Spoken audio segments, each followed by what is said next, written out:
네, 이번 시간에는 음악과 문학에 관련된 문학과 음악이 어떻게 관련이 있는지 이런 문제에 대해서 얘기를 한번 해보겠습니다. 우리가 이제 음악이나 문학이나 다 똑같은 어떤 문화 속에 속해 있는 거죠.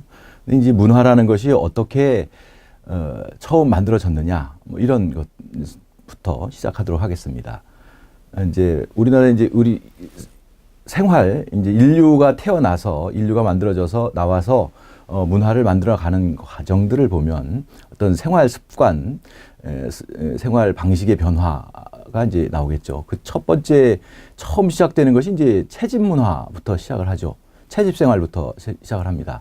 그래서 뭐 산에 있는 열매를 따먹거나 아니면 뭐 강이나 바다에 있는 어떤 여러 가지 조개를 주워 먹는다든가 뭐 간단하게 물고기를 잡아 먹는다든가 이런 채집 생활을 이제 하게 되는데 이제 그것은 시간이 좀 약간 짧은 기간이 있고 그 다음에 나오는 것이 이제 그것만 가지고는 뭐 겨울이나 이런 때는 먹고 살기가 너무 힘드니까 바로 병행하는 것이 바로 이제 수렵 문화 속으로 넘어갑니다. 수렵 문화가 되면서부터 이제 산에 가서 동물들을 잡아서 먹는 이런 생활을 시작을 하는 거죠.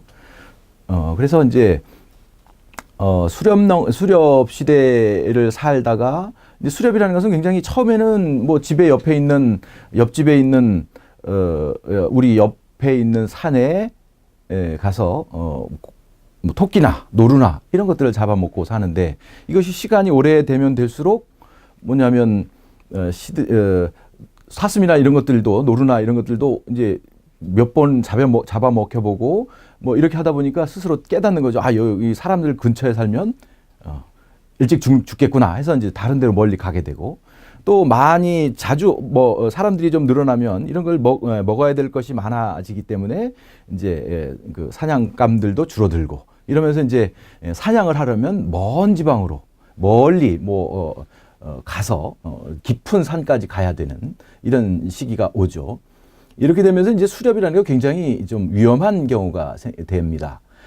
위험하게 되죠. 그래서 뭐 깊은 산에 가면 여러 가지 사고도 있을 수 있고 또는 가장 큰 문제는 바로 뭐냐면 이제 맹수들을 만나는 겁니다. 그래서 뭐 호랑이라든가 곰이라든가 이런 맹수를 만나면 그때 수렵 시대 초기에 무기라고 한다면 결국 뭐 이렇게 작재기 들고 때려잡거나 돌멩이를 던지거나 이런 것으로부터 시작을 했을 텐데 그렇게 되면 이 호랑이나 또는 곰이나 이런 맹수들을 만나면 뭐 사람들은 결국 다 죽고 10명 가면 한 5명 물려 죽고 한 서너 명 다리 다치고 이제 이렇게 해서 돌아오는 것이죠. 그런데 이 수렵이라는 것은 먹고 살 수 있는 방법이라는 것이 이제 어떤 동물을 잡아먹는 것밖에 없기 때문에 아무리 그렇다 하더라도 쉴 수가 없는 거죠. 사람이 없어지면 또 사람을 모아서 시간이 되면 우리 처자식들이라든가 자식들이라든가 이런 사람들 이제 먹여 살려 하는 거기 때문에 이제 다시 수렵 생활로 나가게 됩니다. 이 수렵 시대 생활이 다 이제 남성들이 이제 먹을 것을 해결하는 이런 역할을 하는 대신에 이제 여자들 같은 경우에는 이제 집에서 모든 살림살이를 하고 아이들 육아를 보고 이렇게 합니다. 그래서 수렵 사회의 중심이 되는 것은 바로 뭐냐면 모계 중심 사회라고 하죠. 어머니가 중심이 됩니다. 만약에 이제 아버지 중심, 지금처럼 아버지 중심, 부계 중심의 사회를 만들어 놓으면 이게 이제 사냥을 하러 나가가지고 죽을 수가 있기 때문에 그 죽은 남자가 이제 죽고 나면 그 아이들이 나중에 이제 초창기에는 처음에는 너희 아버지가 우리 같이 사냥을 할 때 죽었으니까 이런 것을 이제 먹여 살려주고 할 수가 있는데 시간이 좀 지나면 이제 그럴 수가 없는 거죠. 이제 뭐 당장 내 아들이 굶어 죽게 생겼는데 저 옆집에 있는 아이를 먹여 살릴 수는 없는 겁니다. 그러니까 이 자연스럽게 모계 중심 사회로 남겨놓으면 부계 중심 사회로 남겨놓으면 그 나머지 아이들이 도태될 수밖에 없는 것이죠. 그런데 반해서 이제 모계 중심 사회를 유지하게 되면 남자들이 가서 사냥을 하다가 사냥감을 갖다 주면 그것을 공동으로 어머니 이제 목 어머니들이 자기 자식들을 골고루 먹여서 아이들을 기를 수 있게 만들어 주는 거죠. 그래서 자연스럽게 이제 목의 중심 사회가 되죠. 그래서 모든 정치 권력이나 이런 것들은 이제 여자가 중심이 되어 나오는 것이죠. 그런데 그런 이제 수렵 사회에서 아까 말한 것처럼 곰이나 호랑이나 이런 것들이 이제 나타나게 되는데 이것이 가장 이제 수렵 사회에서 어려운 이제 두려움의 존재이죠. 종교라는 것은 바로 뭐냐면 그런 두려움에서 나옵니다. 우리가 지금 현재 뭐 불교나 기독교나 뭐 천주교나 여러 가지 종교를 믿는데 종교를 믿는 가장 큰 이유는 뭐냐면 두려움 때문입니다. 그 두려움 중에서 가장 큰 두려움은 바로 뭐냐면 죽음입니다. 죽은 다음에 어떻게 되는가? 그것을 이제 사람들이 가장 두려워하기 때문에 살아서 뭐 헌금을 하고 불전함에 넣고 이렇게 해서 나중에 죽은 다음에 천당을 가거나 지옥을 못 안 가고 좋은 데 가고 싶어하는 이런 욕망들이 많이 생기게 되는 거죠. 그래서 이 수렵 시대 같은 경우에는 가장 큰 두려움 중에 하나가 바로 이런 곰과 호랑이와 같은 것들입니다. 그거는 이제 그때 아까 상냥 도구가 이게 아주 별거 보잘것 없기 때문에 곰이나 호랑이를 만나면 거의 다 죽게 되어 있죠. 그러면서 이제 한번 호랑이를 만나가지고 호되게 당하고 난 사람들 같은 경우에는 다음번에 또 어차피 어쩔 수 없이 사냥을 나가게 되는데 나가기 전에 오늘은 요번에는 호랑이를 꼭 만나지 않게 해 주십시오. 마음속으로 이렇게 다짐을 하고 간다. 다짐이 아니라 기원을 하며 갑니다. 오늘은 요번에는 무사하게 많은 그 사냥감을 가져올 수 있도록 해 주십시오. 이런 그 기원을 하게 되고 그러면서 이제 점점 호랑이나 곰이나 이런 그 맹수들에 대해서 어떤 그런 어떤 무서움에 대해서 경배의 대상으로 가게 되죠.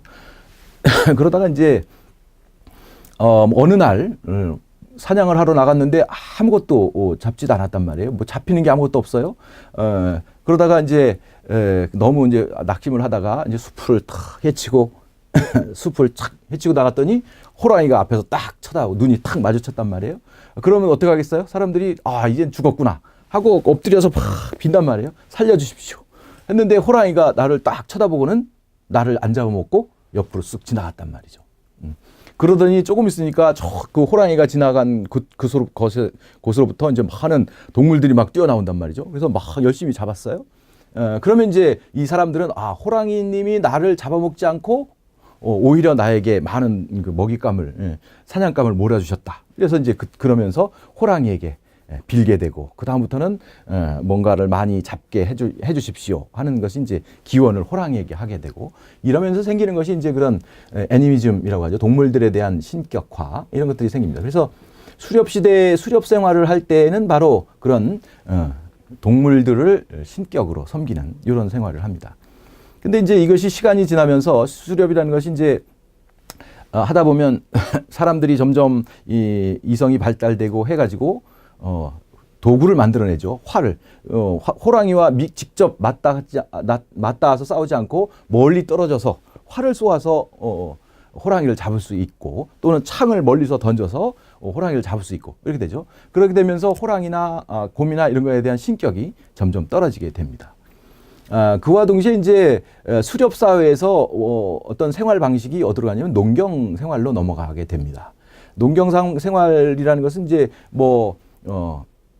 채집을 했던 씨앗들을 먹고 씨앗을 버렸더니 거기서 다시 싹이 나서 내년에 똑같은 열매가 맺힌다거나 뭐 동물들 중에서 호랑이나 뭐 이런 아주 그 포악한 동물 같은 경우에는 생포를 해도 일단 죽여서 오게 했죠. 왜냐하면 그게 나중에 사람을 살상할 수 있으니까. 그런 대신에 이제 좀 유순한 동물들 같은 경우에는 살려서 데리고 오죠. 그래서 먼저 죽은 고기부터 먹고 살아있는 것들은 뭐 집안에다가 옆에다 묶어두고 뭐 이렇게 하다가 보면 이제 먹을 걸 주고 하다 보면 이제 이게 점점 가축화가 되고 이렇게 되는 거죠.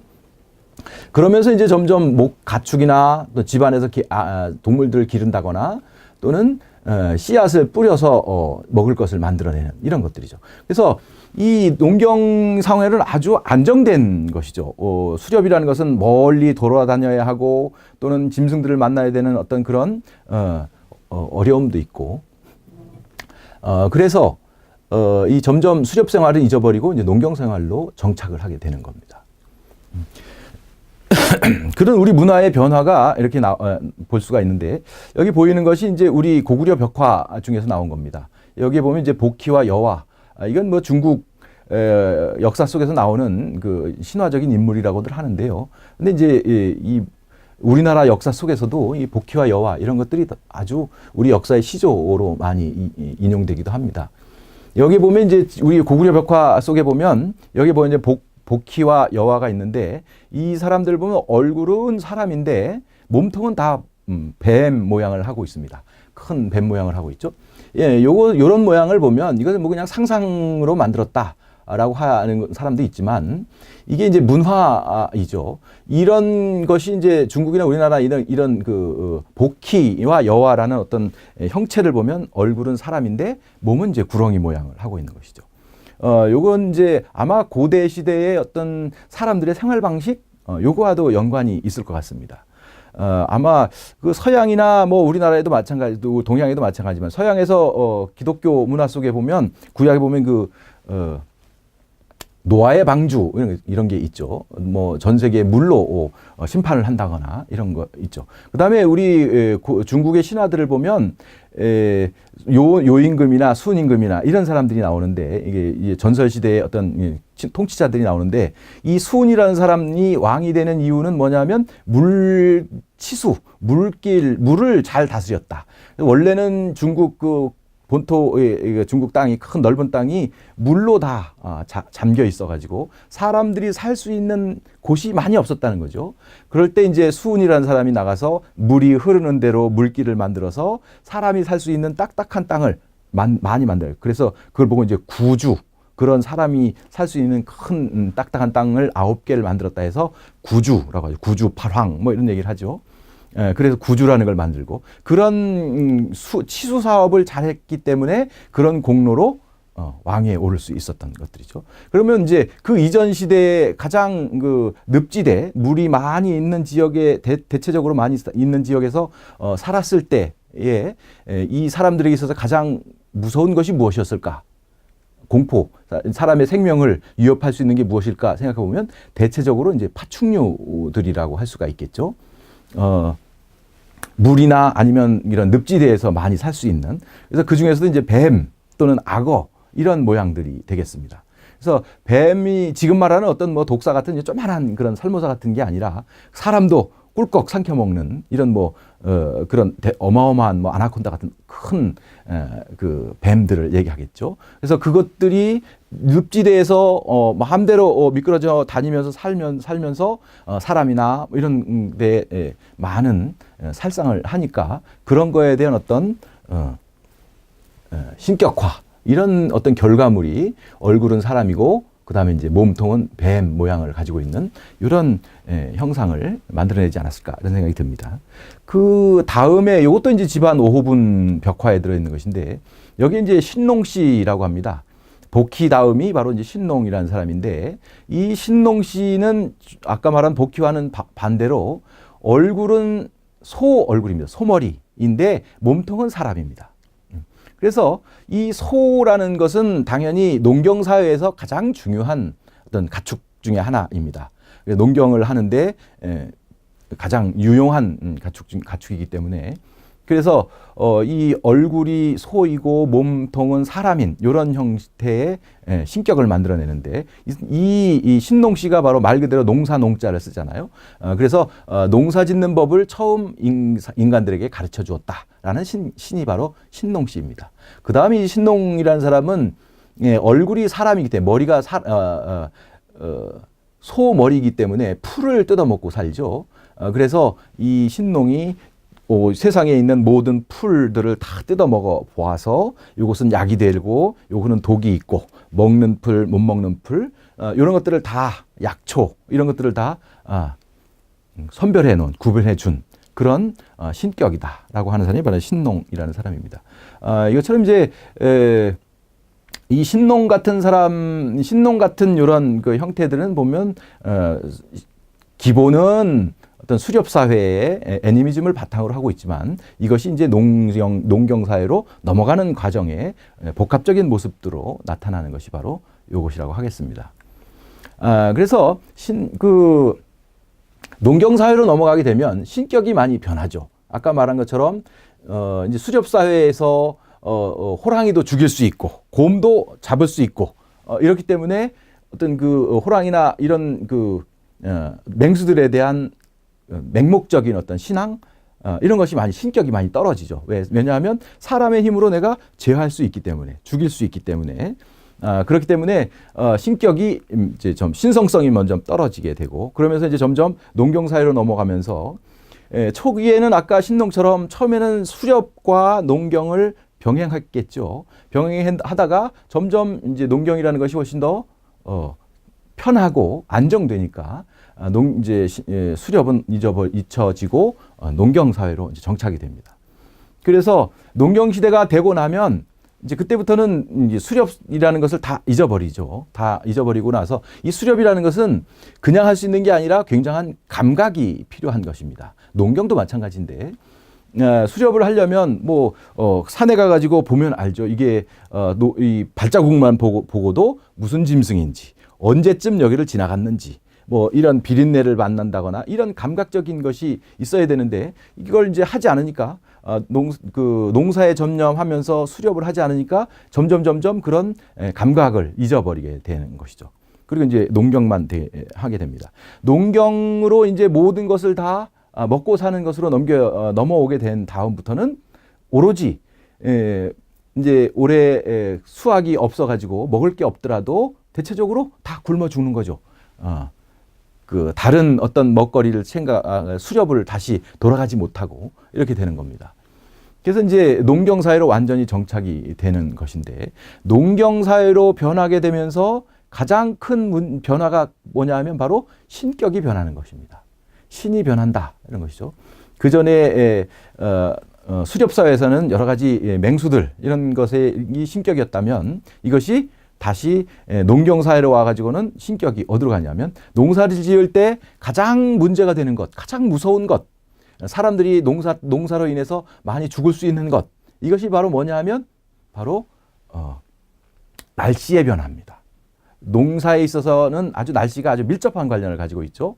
그래서 비가 너무 많이 와도 문제고 비가 너무 많이 안 와도 문제고 그런 것이죠.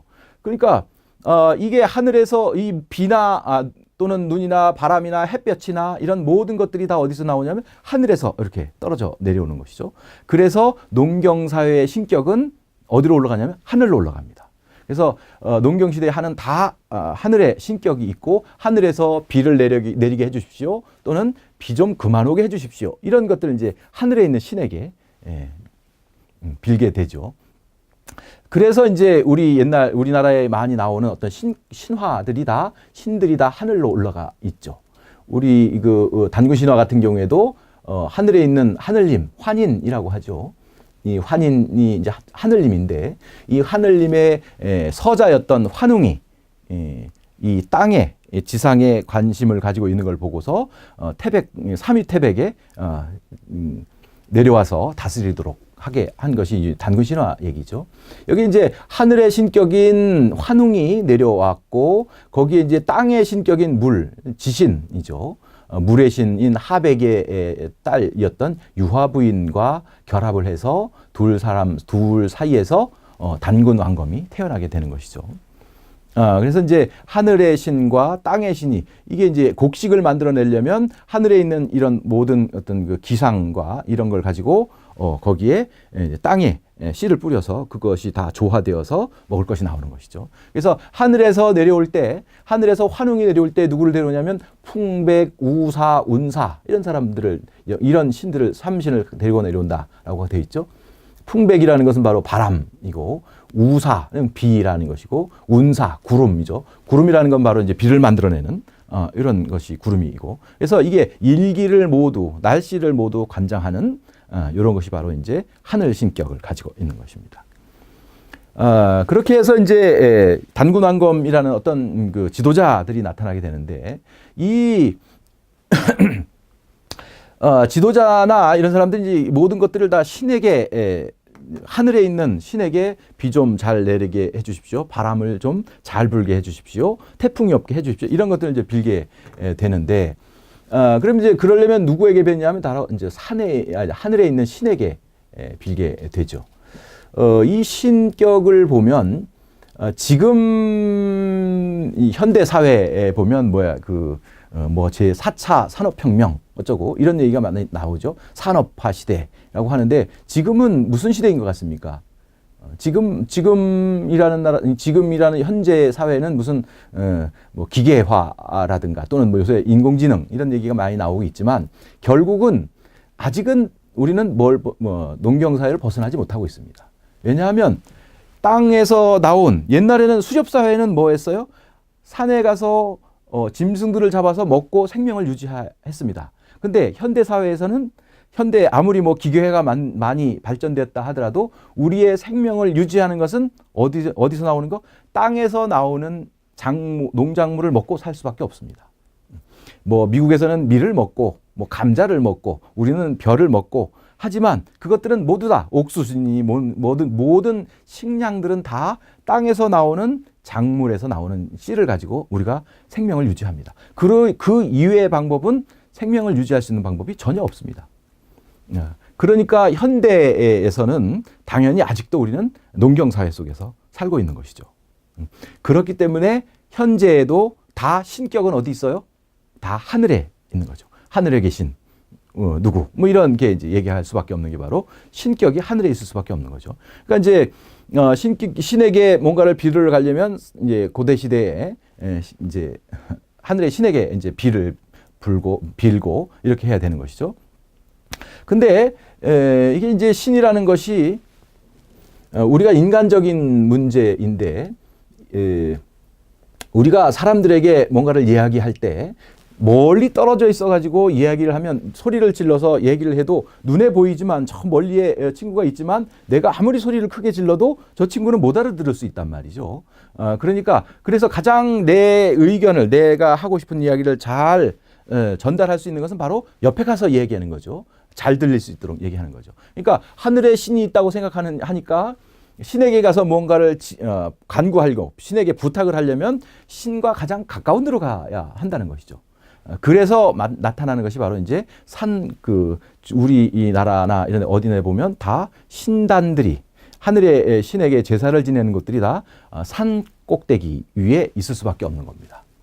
여기에 보이는 게 이제 지금 강화도에 있는 참성단, 만이산에 있는 참성단이죠.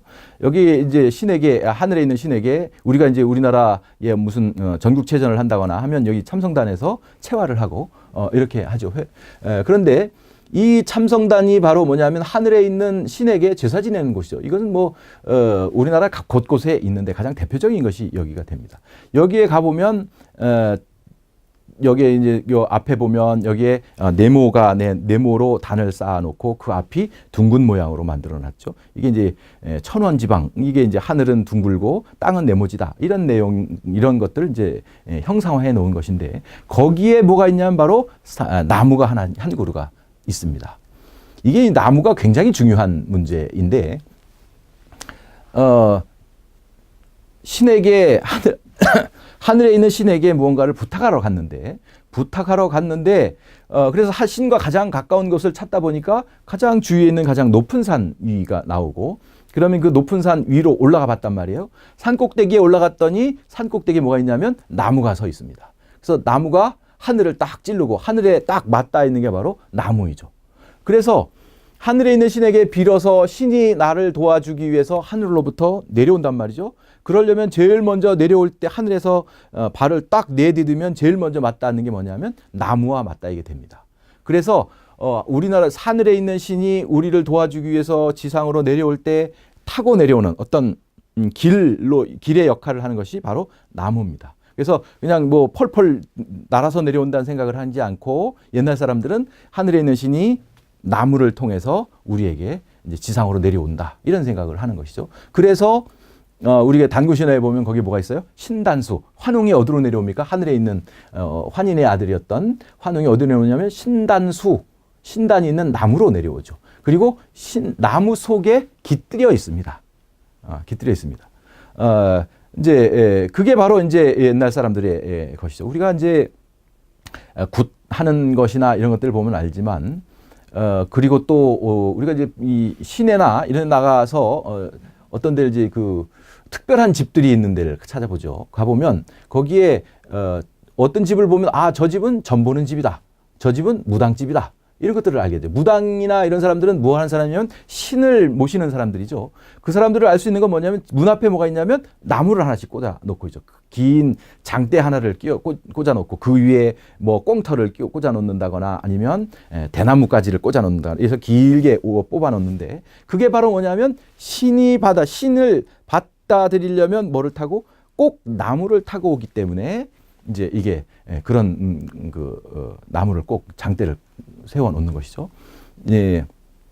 이게 이제 우리 동양과 서양의 어떤 귀신에 대한 신에 대한 어떤 인식이 좀 다른데 귀신이라고 한다면 서양 사람들의 이제 귀신들을 보면 사람과 사람이 귀신이 1대1로 이렇게 맞대응을 하죠. 그래서 사람이 있으면 여기에 귀신이 휙 들어갑니다. 몸속으로 쑥 빨려 들어가는 이런 게 되죠. 그런데 우리나라의 귀신은 절대 그렇지 않습니다. 사람과 사람이 1대1로 대응하지는 않습니다. 꼭 귀신이 사람에게 씌이려면 제일 먼저 뭐를 해야 돼? 무언가를 만져서 나무를 잘못 만지면 동티가 난다. 이런 얘기죠. 뭐 성황당에 있는 어떤 우리가 그 병강세가에 보면 병강세가 어떤 그 장승을 잡아다가 떼가지고 문제가 생기잖아요. 그 장승의 어떤 나무나 이런 토막에 신격이 귀신이나 이런 것이 깃들여 있는데 그것을 사람이 잘못 만지면 그것을 통해서 사람의 몸으로 귀신이 들어오는 것이죠. 그래서 아까 한 것처럼 이 무당이 구슬할 때 보면 대잡는 걸 하죠. 그래서 귀신이 이제 공수를 할 때 나무로 동쪽으로 뻗은 소나무가지를 가지고 만들어서 거기를 통해서 사람을 귀신을 불러들여서 이제 공수를 하고 이렇게 하게 됩니다. 그래서 이 나무라는 것은 바로 하늘에 있는 신이 우리 지상으로 내려오는 어떤 통로 역할을 하게 되고 또 내려와서 거주하는 곳 이런 것이 바로 나무라고 할 수가 있습니다. 요것이 바로 이제 그것이 이제 민간 초기에는 무슨 시족 사회를 구성하고 있었겠죠. 그러니까 각 지방마다 어떤 나름대로의 높은 산이 있고 산마다 자기 나름대로의 산신령들을 가지게 되는데 이 산신령이라는 것 이게 바로 뭐냐면 하늘에서 내려온 산에 있는 것. 산신령이라는 것은 산신령님, 금도끼, 은도끼 이런 얘기가 나오지만 그 산신령이라는 것은 정말 산에 있는 신령이 아니고 그런 신이 아니고 어떤 신이냐면 바로 하늘에서 내려와서 잠깐 산에 있는 신이죠. 그 산신령은 어디에 있냐면 바로 나무에 깃들여 있습니다. 그것이 이제 민간으로 퍼지면 각 마을마다 뭐가 있냐면 바로 성황나무. 성황당이 있고 거기에 커다란 느티나무가 있거나 이런 나무들이 다 존재하고 있고 거기에 정월달 같으면 거기다 다 제사를 지내고 이렇게 하죠. 그 나무를 위하는 것, 성황당 나무를 위하는 이런 성황당 이런 것들이 모두 다 하늘에서 신이 내려와서 사는 나무. 그리고 그것이 곧 다른 모양으로는 산신령. 이거 다 같은 맥락의 것이라고 할 수가 있는 것이죠. 이런 이제 신격이 하늘에 있는 신이 다 내려와 있는 것들이죠. 그래서 근데 하늘에 있는 신이 이제 이 세상에서 내려와 있는데 이 신이라고 한다면 신을 대신해서 신이 근데 실제적으로 존재하지는 않죠. 존재하지 않는데 이 신격을 믿고서 그것을 신의 아들이다. 이런 단군이라고 보면 환웅의 아들이 되고 고주몽도 하늘에서 내려온 오룡과를 타고 내려온 해모수의 아들이 되고 다 이런 형태이죠. 박혁거세 같은 경우에도 하늘에서 알이 내려와서 깨어서 박혁거세가 되고 이래서 이제 군장이 되는데 이 군장이 되는 그 백성들을 다스리는 어떤 그 권한을 가지게 된다는 것은 그냥 만들어지는 건 없죠. 똑같은 너도 나도 똑같은 사람인데 너는 나를 지배할 수 있는 그런 능력이 어디 있느냐? 그게 바로 뭐냐면 신권을 가지고 있느냐 없느냐 이런 일이 만들어지는 것이죠. 그래서 신이 직접 이 땅을 다스려야 되는 것은 당연한 것인데 신은 실제적인 형체가 없기 때문에 나를 대신해서 신격을 대신해서 어떤 한 똘똘한 사람을 대신 그에게 신의 권한을 잠시 빌려 주어서 그 사람은 신을 대신해서 이제 그런 신격을 가지고 백성들을 다스리게 되죠. 이게 바로 뭐냐면 제정일치 시대라고 합니다. 그러니까 정치를 하면서 백성들을 다스리면서 그거 동시에 하늘에 있는 신의 먼저겠죠. 하늘에 있는 신격의 어떤 의중을 다 파악을 해서 그 신들의 생각을 백성들에게 전파를 하고 백성들을 다스리게 하는 이런 것들이죠. 혼자서 신과 이야기하고 신의 의도를 파악하고 그것을 백성들에게 전파하는 이런 일들을 하는 것. 한 사람이 하겠죠. 이것이 바로 이제 제정일치 시대의 사람이 됩니다. 우리나라에 이제 보면 그런 제정일치 시대의 사회라는 것이 이제 언제 보이냐면 기록은 많이 없는데 박혁거세 이제 신라를 세운 박혁거세가 있는데 이 박혁거세의 아들이 이제 신라의 박혁거세의 첫째 아들이고 그 아들이 이제 두 번째 왕이 신라의 두 번째 왕이 바로 이제 남해왕입니다. 남해왕인데 이 남해왕을 지칭하는 용어가 있습니다. 그게 바로 뭐냐면 차차웅이라는 겁니다. 어떤 데서는 자충이라는 이야기도 있고 그건 뭐냐면 차차웅이라는 뜻은 뭐냐면 이게 뭐냐면 그 어른이라는 뜻도 있고 제사장이라는 뜻이랍니다. 그건 이제 김대문이라는 사람이 거기다 줄을 달아 놓았죠. 신라 시대에. 그래서 이 차차웅이라는 것은 바로 제사장이라는 의미인데 남해왕 이후로는 차차웅이라는 용어를 쓰지 않습니다. 오로지 남해왕만 차차웅이라는 제사장이라는 어떤 그런 용어를 쓰게 되죠. 그런데 기록을 보면 남해왕 이제 우리 서기로는 65년 되는 남해왕 3년에 보면 처음으로 신라 시조의 사당을 만들었다. 그렇죠. 신라 시조라는 건 박혁거세고 박혁거세라는 것은 뭐예요? 하늘에서 알로 내려온 신격을 가지고 있는 사람이죠. 그래서 이 박혁거세의 사당을 만들었다는 얘기는 바로 신전을 만들었다는 뜻이 되죠. 그리고 이 아들인 남해왕이 시조인 박혁거세의 사당을 만들고 그 사당을 누구에게 관리하게 했냐면 자기의 누이 동생인 아로라는 여자에게 시조묘를 관리하도록 한 것이죠. 그렇다는 거 보면 그런 기록이 이제 삼국사기에 들어 있는데 그런 걸 보면 이 차차웅 때 남해왕 때 이 아까 말한 그 시조묘 신전을 자기 여동생에게 나누어 주어 관리하도록 했다는 얘기는 뭐냐면 신권 제사장 신과 이야기하는 신을 모시는 이런 권한을 자기 여동생에게 주었다 이런 뜻이 된 거죠. 그래서 자기가 가지고 있는 것은 이제 군장의 역할만 가지고 있고 그래서 제정일치 시대 제사권과 정치권을 한 사람이 모든 걸 담당하는 사람이 이것이 분리되어 나는 거죠. 하나는 제사권. 그런데 이제 이걸 나눌 때 실권을 가지고 있는 게 바로 제사권이 아니죠. 그 정치권이죠. 그러니까 자기가 가지고 이 나머지 제사장의 권한을 다른 사람에게 이양을 해줘서 두 개가 분리되어 나오는 것이죠. 그래서 이 분리되어 있는 이 제사권이라는 것을 아무나에게나 줄 수는 없는 문제인 거죠. 왜냐하면 내가 가지고 있는 이 정치권, 왕권이라는 것은 다 하늘에 있는 신이 명령을 해서 나에게 이양해 준 것이기 때문에. 근데 이것을 이양해 줄 수 있는 신과 이야기할 수 있는 사람은 유일하게 누구? 제사장밖에 없기 때문에 이 제사장이 엉뚱한 사람이 되면 반란도 일어날 수 있고 문제가 될 소지가 있기 때문에 또는 남자에게 잘 주지 않겠죠. 자기 형제 뭐 이런 사람들은 주지 않죠. 왜냐하면 내 권한을 침입할 수 있기 때문에 그래서 대체적으로 이제 여자에게 많이 주고 그렇게 됩니다. 이게 이제 이것은 굳이 이제 우리나라 동양에만 문제가 있는 것이 아니라 동일하게 서양에도 마찬가지입니다.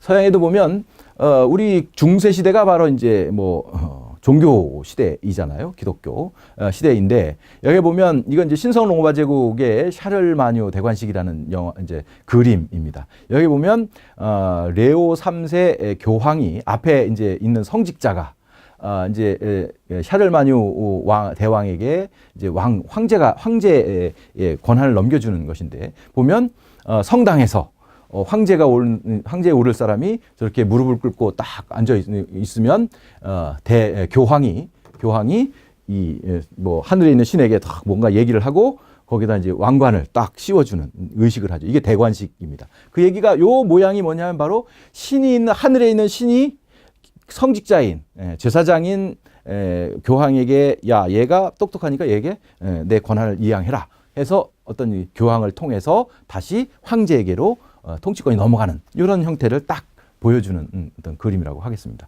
이것은 이제 동양이나 서양이나 마찬가지라고 할 수가 있죠. 그래서 우리가 말하는 왕이라는 또는 이런 것들을 이제 다른 말로는 뭐 천자, 하늘님의 아들이라 뭐 이런 뜻으로 천자를 하죠. 그래서 신의 권한을 위임받은 사람이라는 뜻이 되는 것이죠. 그들은 뭐 제사장이라는 것은 점점점 퇴색을 하고 이제 왕권 이런 것이 이제 중심이 되어 나타나겠죠. 우리나라에 보면 우리나라는 고대 삼국시대 이전 뭐 여러 가지 뭐 부여라든가 옥저라든가 이런 데 보면 많은 농경 제천 의식이 남아 있습니다. 그래서 하늘님에 대해서 항상 봄 가을로 제사를 지내죠. 봄이면 올 한 해에 농사를 잘 할 수 있게 도와주십시오. 그것은 뭐냐면 비 잘 내리게 해주고 바람 곱게 불고 햇볕 잘 내려주고 이런 것들을 비는 것이고, 가을 같은 경우에는 그렇게 해서 수확을 얻었으니까 그 수확 얻은 것을 제일 먼저 가장 튼실한 것들 탁 골라가지고 제일 먼저 누구에게 이 신에게 먼저 제사를 감사를 드리는 거죠. 이게 이제 추수감사의 역할. 우리나라에 있는 뭐 추석 바로 이제 그것이 되겠죠. 좀 다른 얘기긴 하지만 이게 이제 우리가 제사를 지낼 때, 현재 우리가 이제 제사를 지낼 때 여러 가지 음식을 장만합니다. 여러 가지 음식을 만드는데 그 중에서 꼭 빠지면 안 되는 것이 하나 있습니다. 그것은 바로 뭐냐면 술입니다. 술. 이 술이라는 것은, 그런데 이제 우리들 이제 집에 가서 잘 생각해 보시면 제사를 지내는데 추석이나 설이나 또는 뭐 기제사를 지내고 아버님 할아버지 제사를 지낼 때 꼭 술을 쓰는데, 술을 어떤 술을 씁니까? 우리가 알고 있는 일반 소주는 안 씁니다. 물론 이제 야외에 산소를 찾아갈 때는 소주를 가져가긴 하는데 일반적으로 제사를 지낼 때는 어느 집에서도 소주를 쓰지는 않습니다. 우리가 일반적으로 즐겨 마시는 소주는 쓰지 않죠. 왜 그럴까요? 이 문화라는 게 다 그런데, 소주를 안 쓰는 이유는 바로 뭐냐면 우리가 올리는 그런 대부분의 제사라는 것이 다 추수감사, 농경에 관련 농경제천의식 속에서 발전되어 나온 것이기 때문에 그렇습니다. 그래서 신에게 제사를 지낼 때 물론 그때 만든 핵곡식을 넣기도 하지만, 있는 그대로를 올려서 정성을 들이기도 하지만, 이것을 또 다른 형태로 가공을 해야 하는데 아주 깨끗한 모양으로, 순수한 모양으로 결정체로 다시 가공을 하는데 그게 바로 술이죠. 그 술이라는 것을 나라를 잘 깨끗하게 씻어서 독에다 넣어서 발효를 시켜서 뽑아내는 게 술이 됩니다. 그래서 우리가 제사를 지낼 때 쓰는 그 술이라는 것은 다 뭐냐면 곡주여야 됩니다. 곡식을 발효시켜서 만든 술을 쓰게 돼 있죠. 근데 우리가 지금 먹고 있는 소주 이런 것들은 보면 알지만 거기엔 다 뭐예요? 희석식 소주입니다. 주정을 만들어서, 물론 이제 요새는 고구마로 만들지만 옛날엔 그렇지도 않고, 그래서 거기다가 증류수를 넣어서 도수를 맞추는 이런 것들이죠. 그래서 우리의 제천 의식에서 필요로 하고 있는 어떤 곡식을 중심으로 하고 있는 곡식으로 만든 그런 술이 아니기 때문에 우리가 말하는 소주는 절대 쓰지. 우리는 그런 걸 알지 못하더라도 문화는 피 속에 그런 것이 전달되어 나오는 거죠. 소주를 쓰려니까 왠지 뭔가 좀 이상하다는 거죠. 그래서 우리가 쓰는 어떤 약주 이런 것들은 다 곡식을 가지고 발효시켜서 만든 거죠. 아까 말한 것처럼 이제 산소를 갈 때 소주를 가지고 하는 것, 이런 것들은 이제 산소를 가면 거기에 이제 소를 퇴배를 하고 이렇게 하잖아요. 그럼 이제 이게 곡주에는 곡식 특유한 향기가 있어가지고 여기 이제 산 짐승들이나 이런 것들이 이제 보아서 이걸 무덤을 해치거나 이렇기 때문에 그냥 우리가 소주처럼 이렇게 알코올이 휙 날아가면 아무런 것이 남지 않는 이런 거기 때문에 이제 소주를 가져가서 그 성묘를 하고 이렇게 하는 것입니다.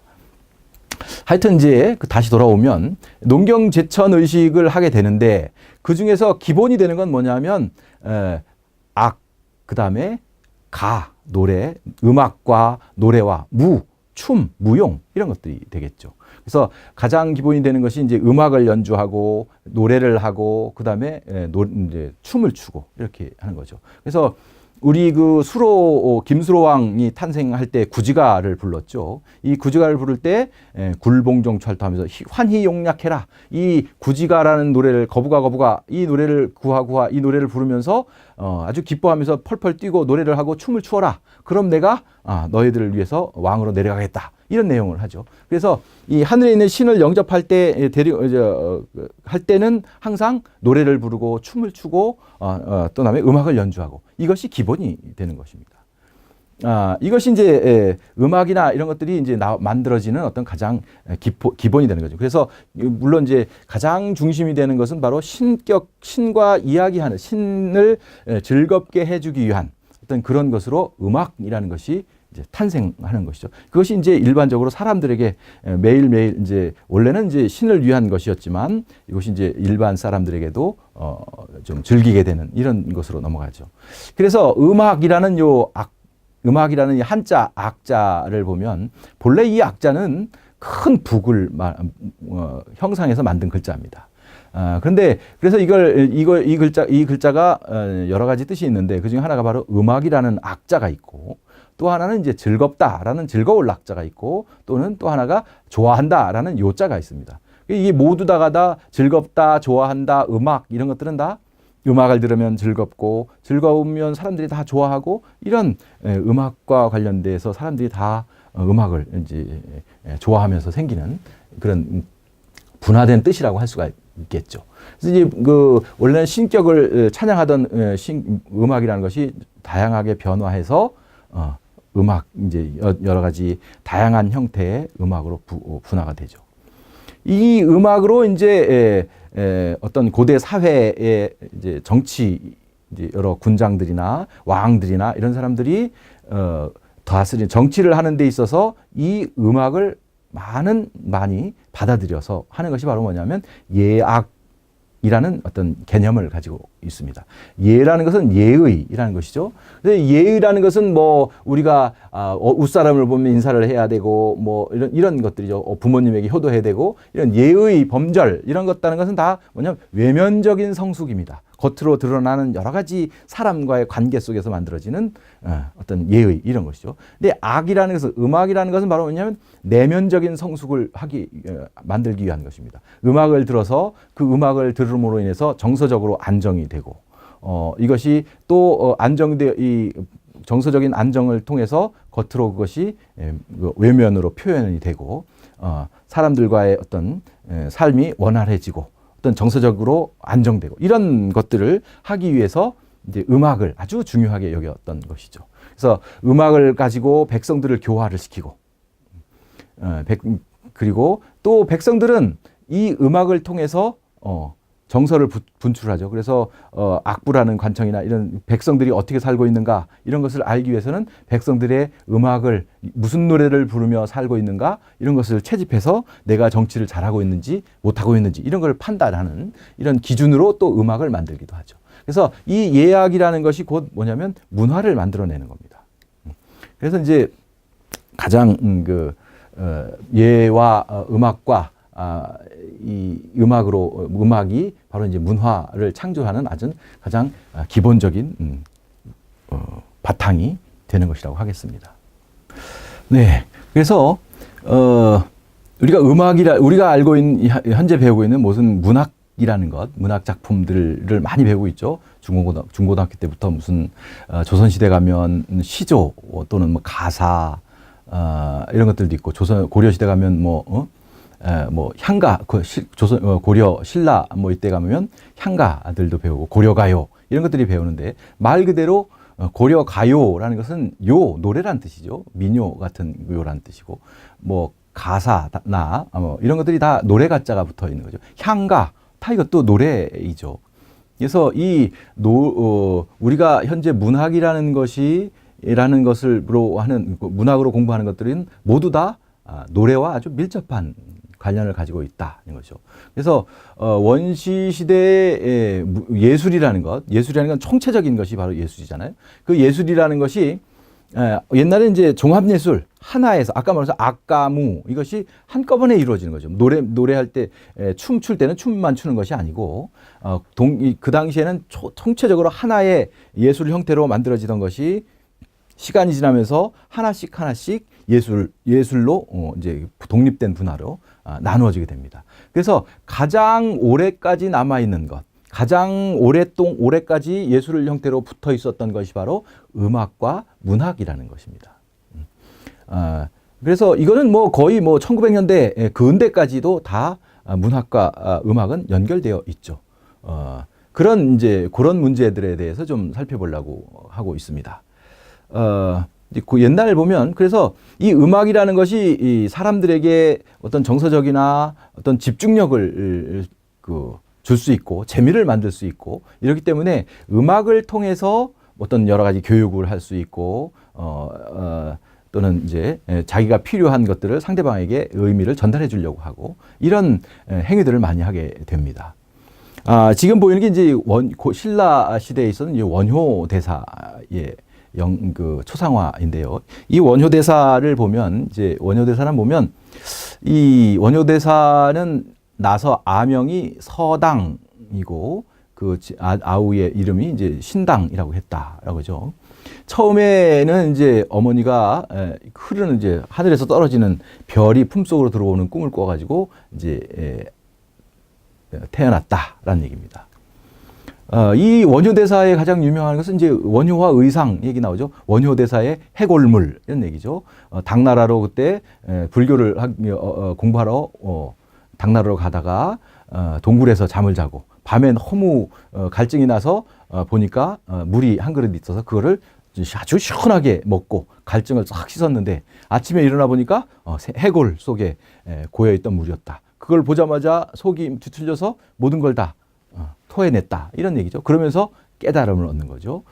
모든 깨달음이라는 것은 어디 가서 누구에 배우고 이런 것도 있지만 가장 큰 깨달음은 내 스스로에게 있다. 내 마음속에 내가 어떻게 생각하느냐에 따라서 어제는 아주 달게 먹었던 물이 눈으로 보고 나니까 내가 인식하고 나니까 그것을 토해내는 이런 문제가 생긴단 말이죠. 그래서 의상은 중국으로 유학을 떠나고 원효는 필요 없겠다.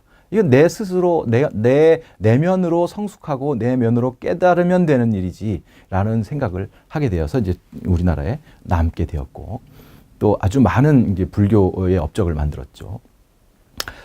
그래서 여기 중간에 보면 원효가 이미 이제 실계를 했다, 계를 어겼다는 얘기죠. 이 원효가 이제 큰 노래를 불러오고 다니죠. 그래서 이제 자기가 이제 좋은 후사를 보아서 이 세상에 이바지하고 싶다 이런 노래를 하게 되어서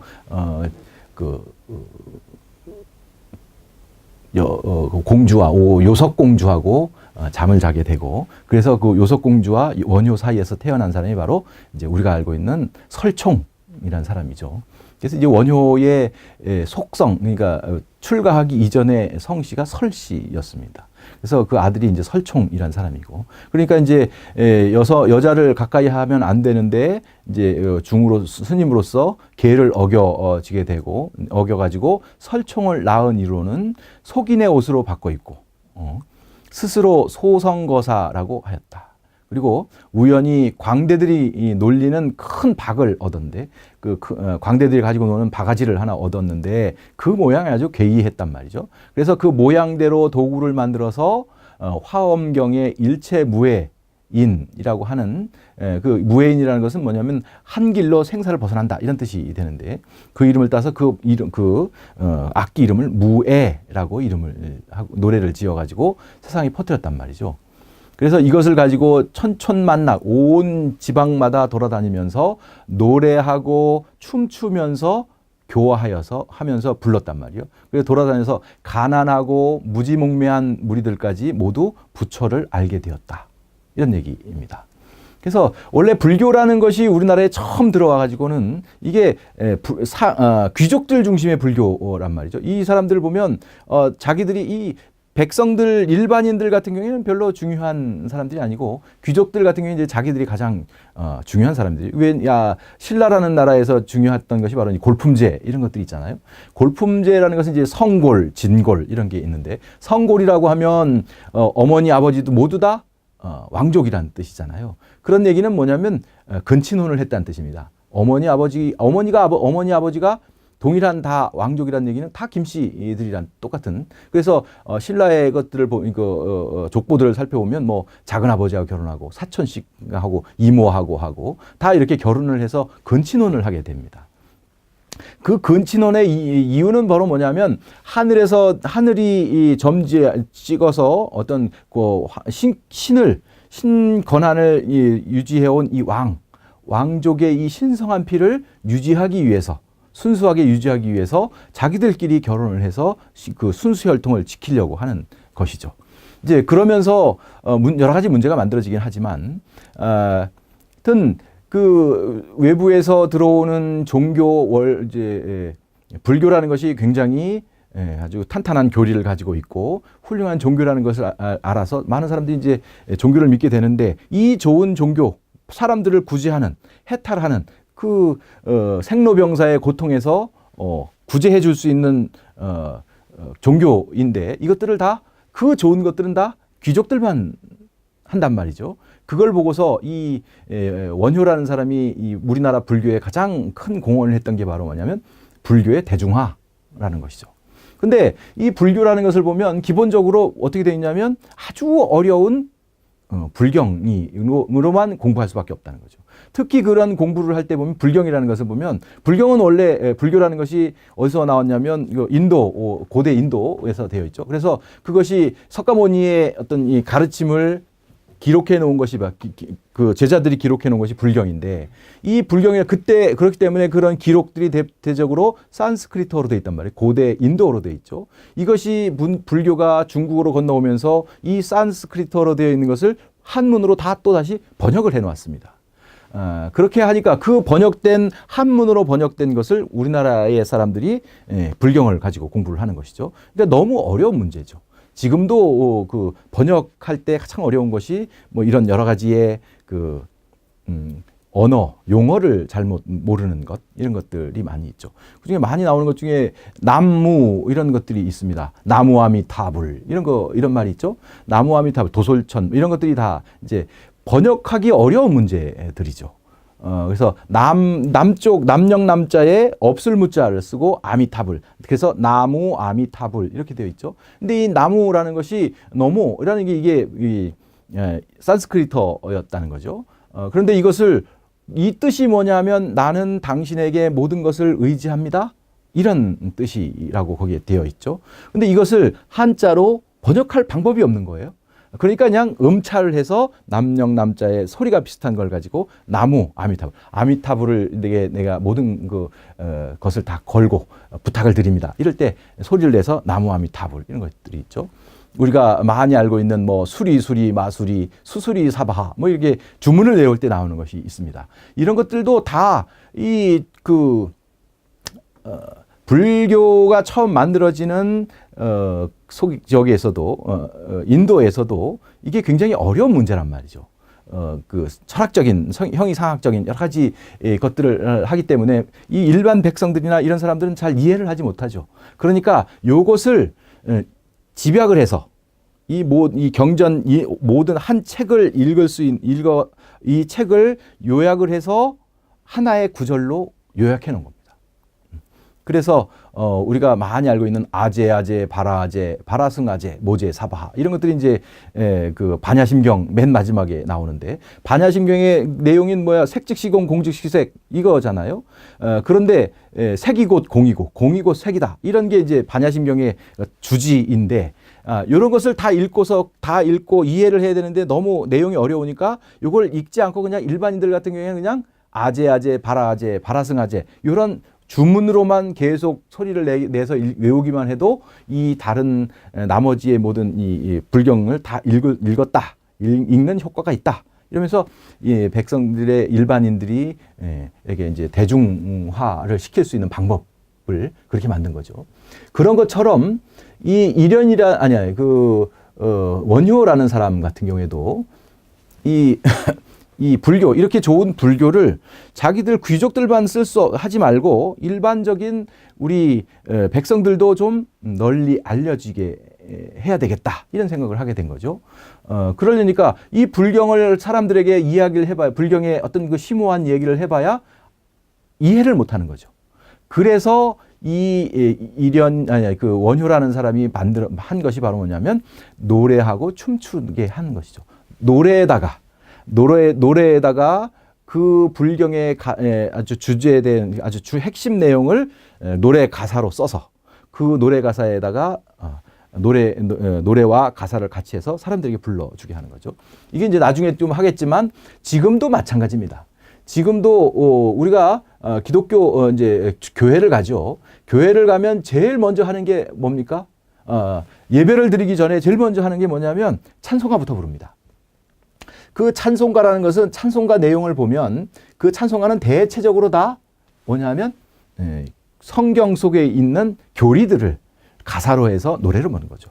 근데 그것을 일일이 앉아서 성경을 읽어가면서 책을 읽어가면 이게 따분하기도 하고 무슨 내용인지도 모르지만 또 여러 가지 얘기 속에 섞여 있는 것이기 때문에 그 중에서 핵심적인 내용만 탁 뽑아가지고 그걸 노래 가사로 만들어서 사람들이 나도 모르게 노래를 부르게 그 노래를 부르다 보면 그 가사를 생각하게 되고 이거 외우다 보면 나도 모르게 경전의 내용을 외우게 되는 것이죠. 이제 그런 효과를 내기 위해서 이 원효가 그 무해라는 노래를 만들고 그 노래 가사는 뭔지는 모르지만 그 노래는 어떤 것인지는 모르지만 그 노래 속에 그 노래의 그 핵심 내용은 아마도 화엄경의 내용의 핵심적인 내용을 가지고 가사를 만들었을 것입니다.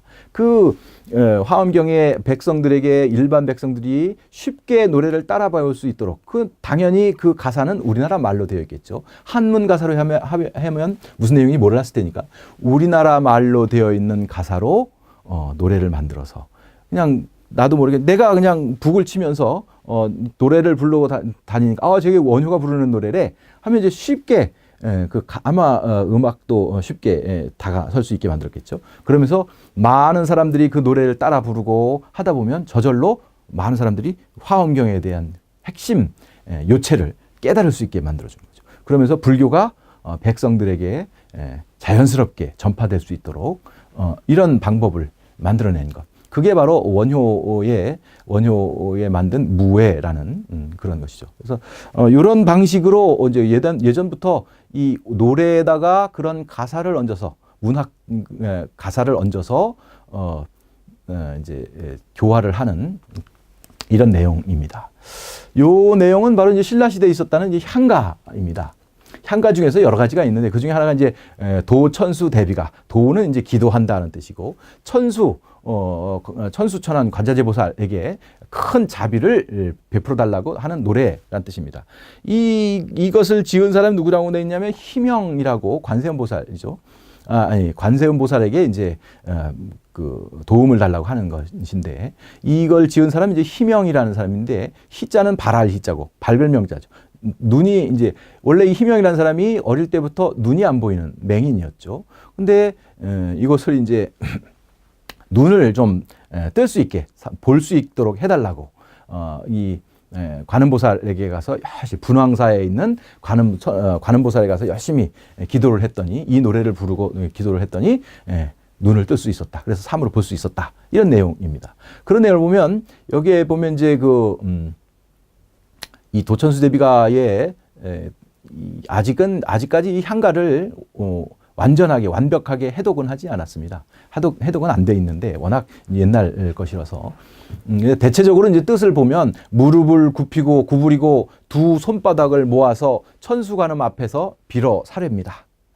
천손에 천눈. 이게 관음보살, 관세음보살 있잖아요. 이게 이제 그 절에 가 보면 손이 막 이렇게 여러 개 있는 그 보살이 있습니다. 그게 관세음, 볼관자, 세상의 소리를 듣는 부처 이런 뜻이 되죠. 그래서 이 손바닥에 하나에마다 뭐가 있냐면 다 눈이 하나씩 달려 있습니다. 그래서 이 손바닥에 이 눈으로 세상에 있는 모든 백성들이 아픔과 근심을 다 살펴보고 이 많은 손을 가져다가 다 어루만져 주겠다. 이런 어떤 의미를 가지고 있는 부처인데, 그러니까 그 부처에게 눈먼 이제 눈이 둘 다 멀어 있는데 하나라도 어떻게 좀 볼 수 있게 해주십시오.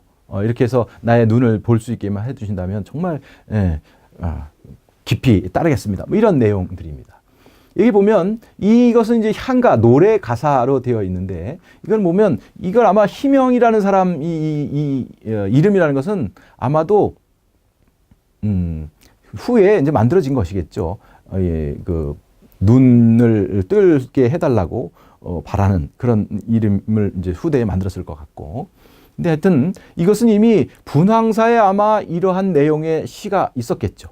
눈을 뜨고 싶어하는 사람들은 이 노래를 열심히 부르면, 이 노래를 부르면 관세음보살이 그 나의 그 간절한 소망을 와서 이루어 주겠다. 이런 내용들이 되는 거죠. 그래서 이 가사와 노래를 가지고 아주 진실하게 끊임없이 마음속으로 진심을 다해서 노래를 부르면 눈도 뜰 수 있는 그런 기적이 일어날 것이다.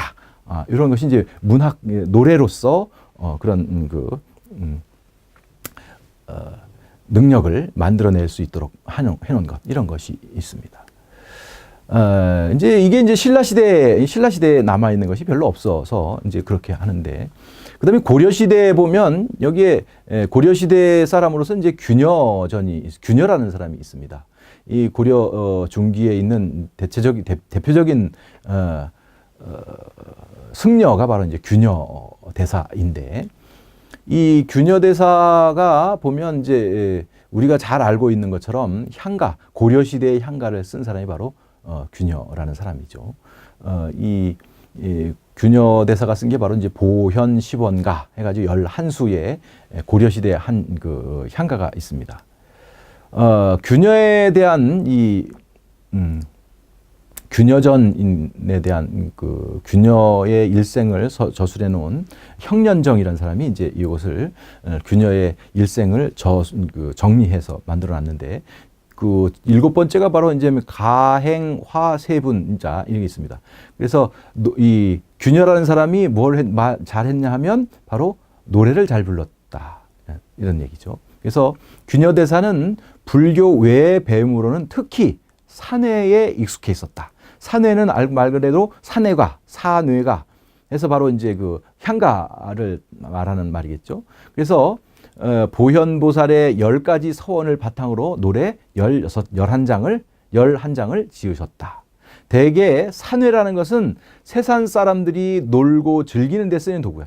노래라는 것은 바로 사람들이 놀고 기쁘고 이럴 때 쓰는 것이 바로 이제 노래인데, 그래서 이제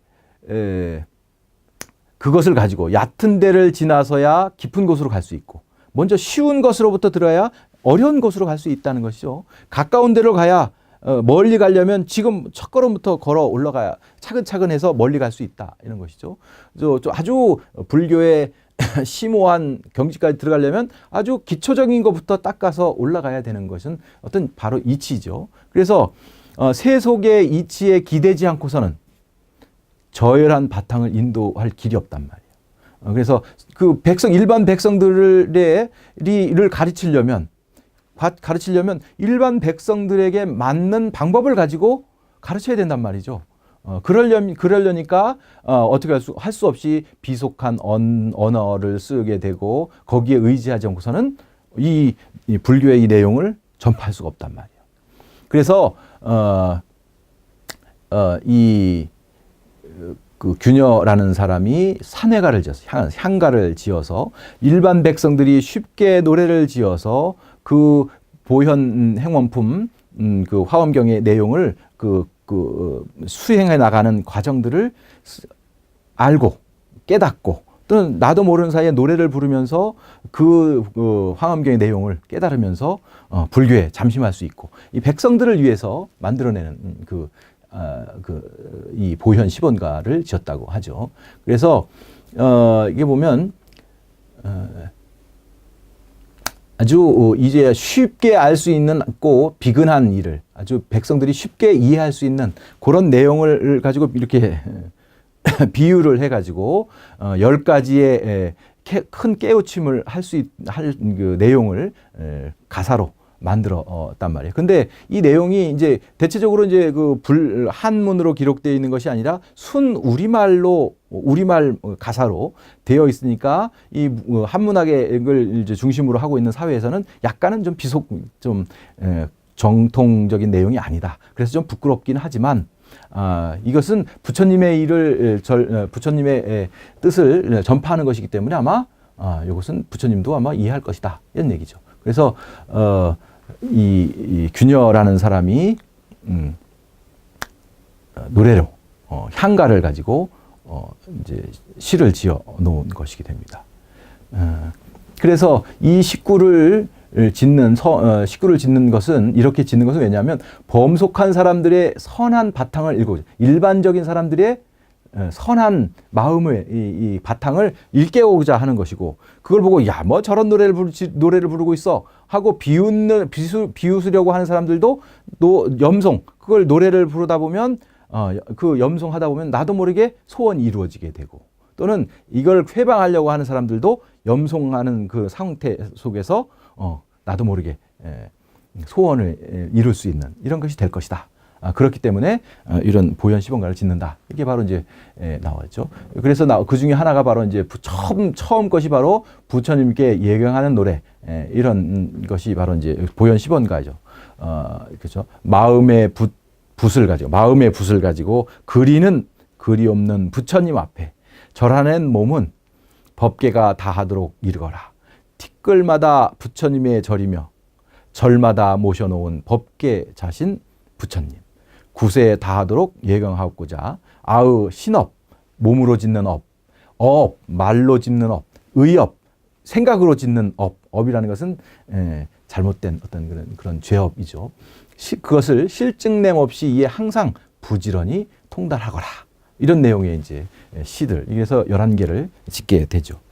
요게 이제 고려시대에 이 균여라는 사람이 균여 대사가 이제 백성들에게 똑같은 불교의 어떤 깨달음이나 이런 것을 전달하려니까 일반 백성들에게 할 방법이 없단 말이죠. 그러니까 이 우리나라 음악을 통해서 노래를 통해서 거기에 노래 가사에 어떤 불교의 정수를 담아서 일반 사람들이 나도 모르게 그냥 노래 부르는 속에서 깨달음을 얻고 또는 그걸 통해서 소원을 이루어가는 이렇게 하도록 어떤 그런 만들어냈죠. 요것이 이제 조선시대로 넘으면 약간 형태가 바뀌어지죠. 이제 조선 초기에 조선이라는 나라는 성리학이 중심이 된 나라이죠. 고려 말에 고려 시대에 굉장히 특히 고려 말 같은 경우에 이제 불교의 폐단이 아주 심각한 상태가 되었고 일반 귀족 사회 귀족들이 불교를 중심으로 어떤 사회를 구성하고 있었는데 이 사회를 변화시키려면 새로운 어떤 사상 체계가 필요했단 말이죠. 이 불교를 깨트릴 수 있는 사상 세계가 필요한 것이죠. 그래서 신진사대부라는 사람들이 받아들인 게 바로 성리학이라는 걸 받아들이죠. 그래서 이 성리학이라는 것을 받아들여서 새로운 국가를 만들어낸 것이 바로 이제 조선이라는 나라가 만들어지죠. 조선 중기에 이제 특별히 이제 중요하게 나오는 사람이 바로 주세붕이라는 사람이죠. 이제 주세붕의 초상화도 있고 하는데 이 주세붕이라는 사람이 이제 소수서원 처음으로 우리나라에 서원이라는 걸 만들었는데 그것이 바로 이제 소수서원이 되고 그렇죠. 이 주세붕이라는 사람도 쓴 시 우리가 말하는 이제 장가 이걸 이제 시조라고, 이른바 이제 시조라고 하는 것들이죠. 이 주세봉이 지은 것이 바로 이제 오륜가라는 것을 지었습니다. 이 오륜가를 지었는데, 이 오륜가는 우리가 알고 있는 그 육아에서 말하는 뭐 군신유의 뭐 이런 것들이죠. 장유유서 뭐 이런 얘기인데, 이 오륜에 관한 것들을 가지고 이걸 왜 그런데 한글로 되어 있는 노래로 지었을까? 그렇죠. 이 주세봉이라는 사람이 이제 황해도의 관찰사가 되어서 백성들을 교화시키려니까, 이게 말 그대로 이 육아경전, 논어맹자, 뭐 중용대학, 뭐 이러한 육아경전들 같은 경우도 모두 다 한문으로 되어 있는 것이란 말이죠. 근데 이 문자 생활을 한다는 것은 귀족들만의 어떤 그 특권이잖아요. 그러니까 일반 백성들이 이 육아경전에 들어있는 육아의 이 철학들을 이해할 수가 없단 말이죠.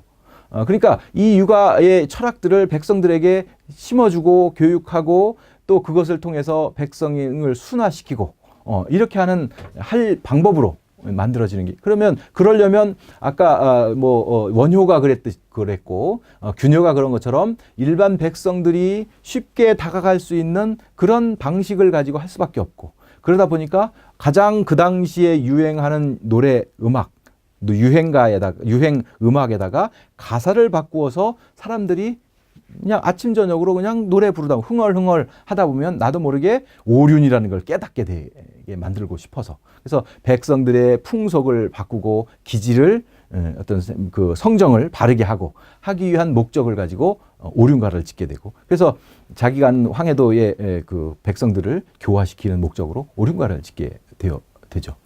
그래서 여기 보면 첫 번째와 두 번째 시인데, 사람마다 이 말씀 들어라.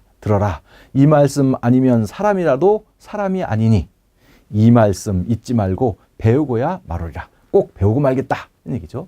첫 번째, 이제 이거는 총결을 읽는 것이고, 첫 번째가 아버님 날 낳으시고 어머님 날 기르시니 부모 곧 아니시면 내 몸이 없을 것이다. 이 덕을 갚으려 하니 하늘처럼 아주 가히 없구나. 부모님에 대한 효도를, 부모님에 대해서 공경하고 효를 다하여라.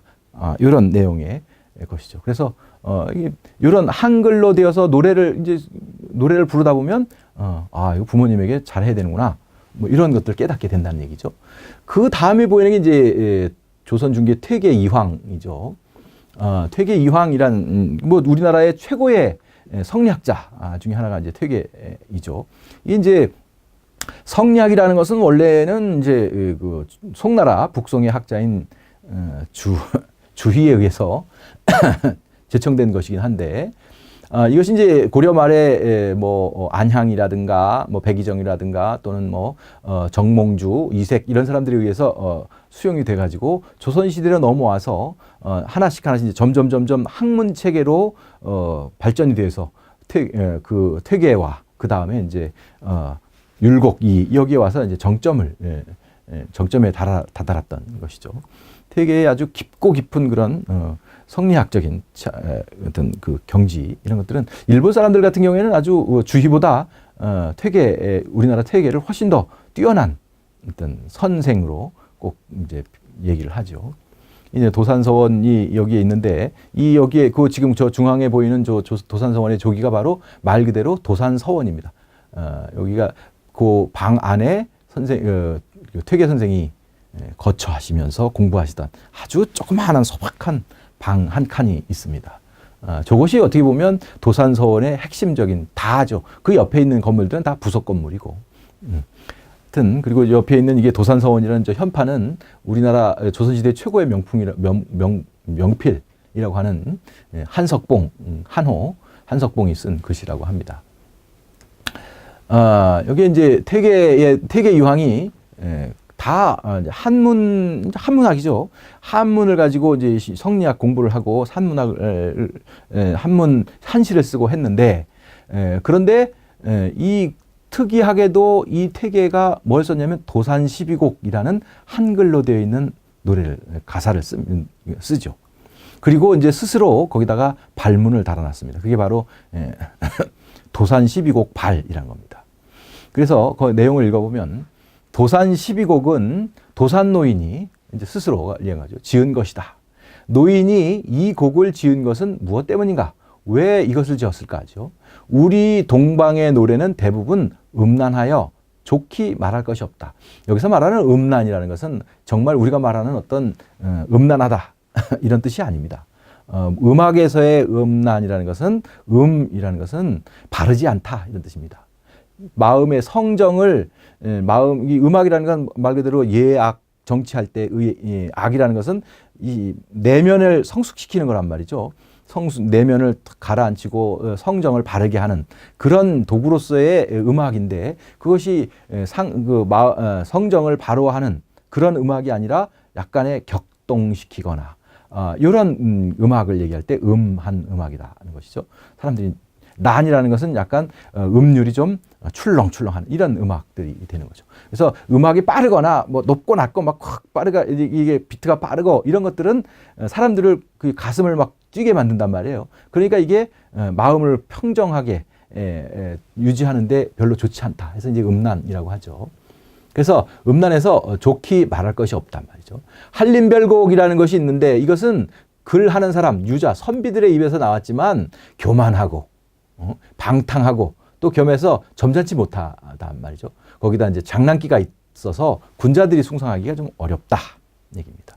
근데 이제 근세에 들어서 이별의 육가 이런 것이 있는데 이것도 좀 세상을 희롱하고 공손하지 못한 이런 뜻이 있어서 온유도누한 아주 부드럽고 아주 후덕함이 없어서 좀 애석했단 말이죠. 그래서 노인은 퇴계는 평소에 음률을 잘 모르고 그래서 그래도 세속의 음악을 듣기는 그래서 세속의 음악을 듣기를 싫어하였다. 한가하게 살면서 병을 돌보는 여가에 무릇 성정의 감동이 있는 것은 매양 뭐로? 한문으로 가지고 있는 한문으로 시를 썼단 말이죠. 그러나 지금의 시는 옛날의 시와 달라서 읊을 수는 있어도 노래하지는 못한단 말이에요. 한시라는 것은 그냥 읽는 것이죠. 그냥 읽는 것이지 노래로 부를 수는 없다 이런 것이죠.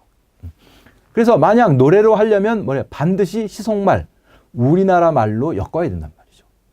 그래서 대개 풍속의 음절이 그렇게 하지 않을 수 없어. 그래서 내가 일찍이 이 씨의 노래를 모방하여서 도산 육곡이라는 것을 이별의 그 뜻을 노래를 모방해서 도산 육곡이라는 것을 지었는데 그것이 두 개이란 말이죠. 하나는 뜻을 말하는 것이고 하나는 학문을 말하는 것이다. 이 노래를 아이들로 하여금 이게 중요하죠. 조석으로 익혀서 아침 저녁으로 그냥 익혀서 노래하게 해서 노래를 가르쳐 가지고 안석에 기대서 그냥 자리에 앉아 가지고 그냥 흥얼대는 거죠. 어디에 앉았든지 그냥 노래만 흥이 나면 그 노래를 부르기만 하면 된단 말이죠. 그래 기대어서 듣기도 하고 또한 아이들이 스스로 노래하고 춤추고 뛰기도 한다면 거의 비루한 마음을 씻어버리게 되고 감화되어서 분발하고 마음이 활락해져서 노래하는 자와 듣는 자가 서로 유익함이 있을 것이다. 이 노래를 가지고 이 내용을 그 가사를 가지고 노래를 부르다 보면 나도 모르게 그런 성리학의 요체를 깨달을 수 있겠다 이런 얘기죠.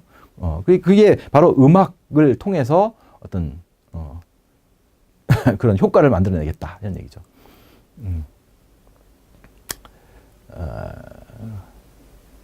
그다음에 여기 보면 이제 도산 12곡 중에 첫 번째, 두 번째입니다. 이런들 어떠하며 저런들 어떠하리 초야 우생이 이렇다 어떠하리 하물며 천석고항을 고첨무섬하리요 이런 내용이죠.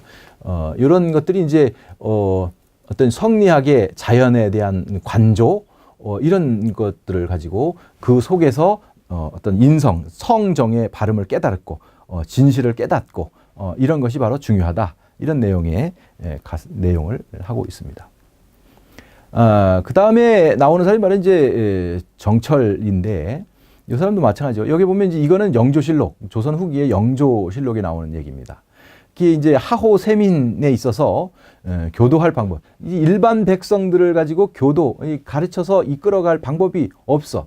그 다음에 이 세속의 습관이 좀 잘 몰라서 윤리가 무엇인지도 잘 모른단 말이죠. 그러려면 한문으로 교육을 해야 되는데 어렵단 말이죠. 그런데 옛날에 상신이었던 신하였던 정철이라는 사람이 이런 것을 염려해서 훈민가를 지었단 말이죠. 그게 모두 18장이고 내용은 민생의 일용 사물과 평범한 윤리에서 벗어나지 않았고 시골의 부녀와 아이들로 하여금 항상 외우게 해서 감동하고 분발하게 하기 위한 것입니다. 지금 이것을 팔도에 다 펼치게 해서 이걸 다 만들게 해서 백성으로 하여금 외워서 익히게 한다면 거의 모두 대의를 알아서 백성을 교화하고 아주 어진 좋은 풍속을 이루게 하는 방법이 될 것입니다. 이런 얘기를 해서 전국의 훈민가를 쭉 배우게 백성들을 가르치게 했다 이런 얘기입니다. 이 송강정철이란 사람인데 여기 보면 송강정철은 우리 그 진천 문백면에 있죠. 묘소가 거기 있고 정철 사당도 있고 그렇습니다. 정철의 훈민가의 첫 번째 보면 뭐 앞에 거와 비슷한데 아버님 날 낳으시고 어머님 날 기르시니 두 분 곧 아니시면 이 몸이 살았을까? 하늘 같은 가없는 은덕을 어떻게 다 갚사오리. 얘기죠. 그 다음이 이제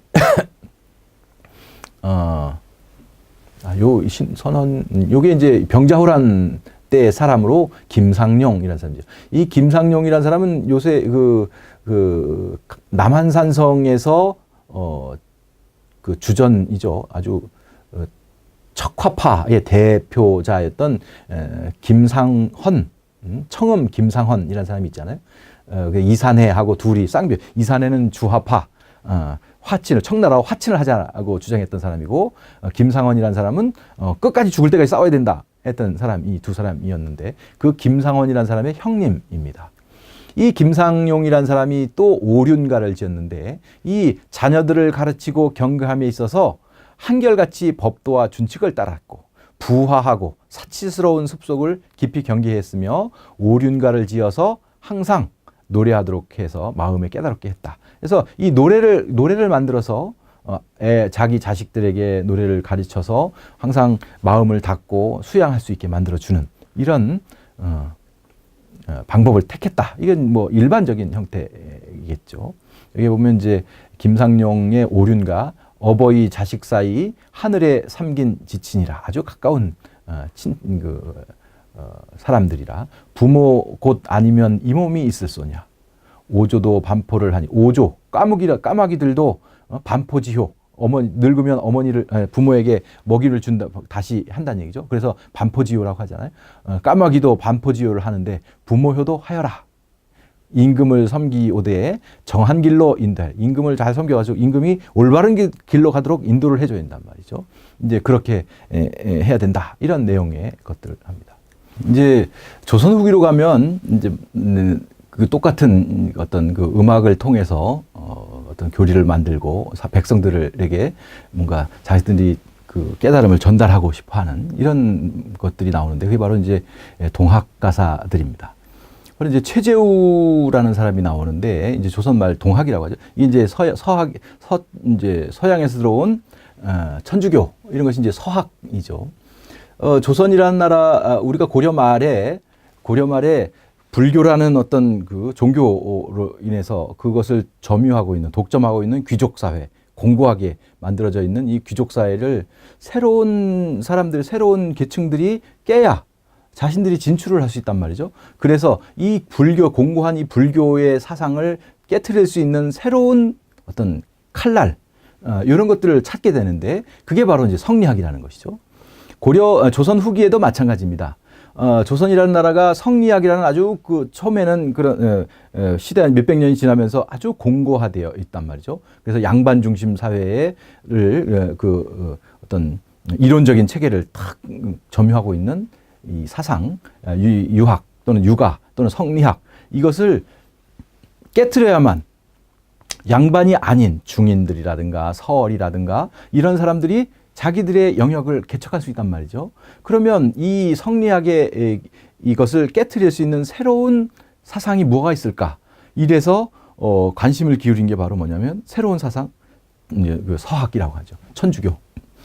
이것을 이제 어떤 유계 질서를 가지고 이런 것에 반대해서 이제 서양의 사상을 받아들이는데, 그래서 조선 후기에 뭐 박해를 받거나 이런 사람들 대체적으로, 물론 이제 귀족들도 있지만 그 양반들도 있지만, 그 양반들도 대체적으로 이제 남인, 정치에서 약간 소외된, 중앙 정치에서 소외된 계층을 중심으로 이제 천주학을 받아들이고 그것을 자신들의 어떤 이상을 펼칠 수 있는 새로운 학문으로 받아들이게 되는 것이죠. 이제 그러다가 이제 그것이 결국은 이제 그것도 일단은 뭐 여러 가지 육아적인 개념에서, 왜냐하면 육아에서 가장 중요한 것은 바로 뭐냐면 조선시대의 육아라는 것은, 성리학이라는 것은 완전히 종교와 같았죠. 그래서 육아에서 제일 중요하게, 조선시대 사람들이 제일 중요하게 여기는 게 바로 뭐냐면 조상신이란 말이죠. 우리도 지금 현재에 있어도 우리가 설날, 추석날 우리가 서울에서 부산까지 가려면 막 15시간씩 차를 타고 가는데, 집으로 가는데, 그걸 뭐 하러 가겠습니까? 현재도 당연히 뭘 하냐면 제사 지내러 간단 말이죠. 제사를 누구에게 지내냐면 바로 조상에게 제사를 지내게 되는데, 이게 바로 전형적인 어떤 육아 사상 속에 만들어진 거죠. 그래서 가장 중요한 것은 바로 조상신들인데, 이 서양에서 서학이 들어와서 그 귀신들은 다 가짜다, 오로지 한 사람, 주님만 주님만이 올바른 신격이고 다른 신격은 다 잡귀들이다. 이렇게 이제 논리가 나오는 것이죠. 그러니까 육아의 세계였던 조선시대 사람들은 이걸 받아들일 수가 없는 거예요. 특히 지배계층, 육아 또는 성리학으로 국가 이념을 삼았던 그 지배계층들 같은 경우에는 천주교를 도저히 용납할 수가 없는 것이죠. 그러니까 당연히 많은 사람들이 잡아다가 서학을 한 사람들 잡아 죽이기도 하고, 그렇죠. 그래서 지금까지도 보면 사회적으로 문제가, 이런 얘기 해도 뭐 그럴지 모르지만, 기독교와 현대 우리나라의 민족 정서와 약간 맞지 않는 부분들로 인해서 많은 어떤 얘기가 나오는 것 중에 하나이죠. 그래서 이것을 극복하기 위한 어떤 대안으로 최재우라는 사람이 새로운 서학이라는, 천주교인 서학에 상대해서 동학이라는 어떤 사상을 다시 만들어내죠. 인내천이라는 우리 전통적으로 가지고 있던 사상 속에 육아와 또는 천주교의 서학의 일부분도 받아들여서 이것을 잘 조화시켜서 새로운 사상 체계로 만들어 보고 싶어 한, 이게 바로 이제 최재우가 만든 동학 사상입니다. 이 최재우라는 사람도 마찬가지로 동학의 자기가 깨달은 부분들을 어디다가 뭘로 백성들에게 일단은 뭔가 전파를 해야 될 거 아니겠습니까? 그래서 이 당시의 모든 동학의 교리를 담은 것들, 용담유사 이런 것들이죠. 여기 보면 이 동학의 모든 교리를 다 노래로 만들었습니다. 노래로, 교훈가 뭐 이런 것들이요. 여기 보면 목록에 용담유사는 바로 이제 최재우가 깨달은 바를 이제 교리를 만들어낸 그 책인데, 그것이 바로 이제 목록에 보면 교훈가, 뭐 안심가, 용담가, 뭐 몽중, 노소문답가, 도수가, 관학가, 뭐 도덕가, 이런처럼 다 그 깨달음을 다 노래로 해서 일반 백성들이, 그냥 일반 사람들이 그 노래를 듣고 그 내용을 깨닫게 하는 이런 방법을 취한 게 바로 가장 최근의 동학의 모습이라고 해서, 똑같은, 이건 뭐 신라 시대나 고려 시대나 조선 시대나 또 근대에나 아주 거의 동일한 방식의 음악을 가지고, 음악을 통해서 뭔가를 상대방에게 그 음악의 효과를 가지고, 음악의 효용을 가지고 자신의 이제 의사를 전달하고 의미를 전달하려는 그런 모습을 보여주게 되죠. 이 음악이라는 것은 여기 조금 뭐 성격이 약간 다를 수도 있지만, 이 한시가 있습니다. 이 한시를 이제 조선 고려 시대부터 뭐 삼국 시대로부터 한문이 들어와서 모든 특히 고려 조선 시대를 거쳐서 근대까지 모든 문자 또는 문예 활동들은 한문을 가지고 하게 됩니다. 근데 이 한시, 그리고 그 중에서 이제 대표적인 게 바로 이제 한시, 정감을 표현하는 것들이 바로 한시인데, 이 한시라는 것은 아까 도산12곡에서 퇴계 이황이 말한 것처럼 이 한시를 표현해 놓으면 이거는 그냥 읽을 수만 있지 노래는 부르기가 어렵다. 나오죠. 그래서 이 한시, 노래를 부를 수 없는 이 한시는 중국 사람들이 그런 거죠. 그래서 원래는 이게 한시라는 것도 다 악부에서 나온 것이죠. 노래 가사였던 것인데 이 노래는 잊혀지고 가사만 짓는 방법대로 이렇게 해서 이제 발전이 되어서 이제 현재 근체시가 나온 것인데, 이 근체시는 그래서 노래를 부를 수는 없고 그냥 읽는 거죠. 거기에 평칙을 따져서 뭔가 이게 그 리듬을 주어서 읽을 수 있게 만드는 것이 되는데, 이것만 가지고 우리나라 사람들이 이것이 성미에 차지 않는 것이죠. 그래서 우리나라의 아주 가장 유행하는 어떤 악곡 노래 그 부르는 방식을 가지고 우리나라의 독특한 형태로 한시를 이제 가창하는, 노래하는 방법들을 많이 만들어냈습니다. 그게 이게 여기 보는 게 이제 경포대라는 사람 그 시인데, 지금 그 강릉 경포대 얘기입니다. 심영경이라는 사람인데 이제 18세기 초의 사람입니다. 이 사람이 이제 삼척 부사도 하고 이런 사람이죠. 지금 그 강릉 경포대에 가면 그 누상에 현판이 이 시가 걸려 있습니다. 그 내용을 잠깐 살펴보면 12난간 벽옥대 대영춘색이 경중계라. 12난간의 그 큰 12난간이라는 것은 그 아주 화려한 그런 큰 형태의 그 누각을 얘기하죠. 12난간의 그 벽옥을 깎아 만든 것처럼 아주 화려한 누대에 올라 보니 대영 큰 동해바다의 봄빛이 경포 호수 속에 펼쳐져 있네. 녹파 담담 무심천이요 백조 쌍쌍 자거래라.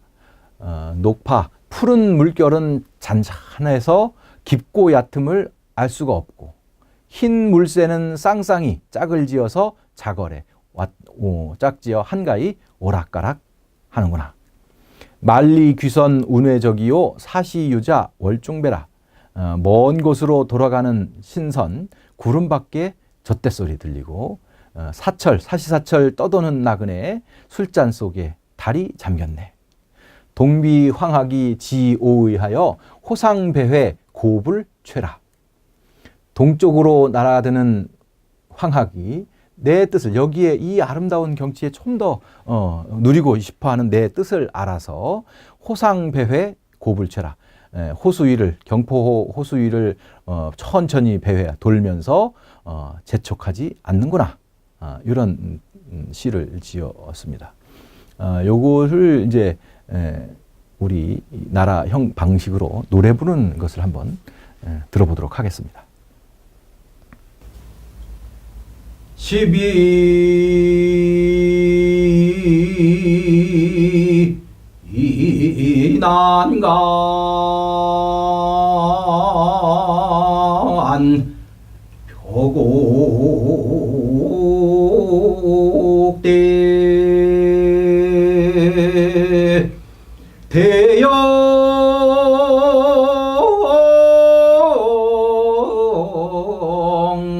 춘색이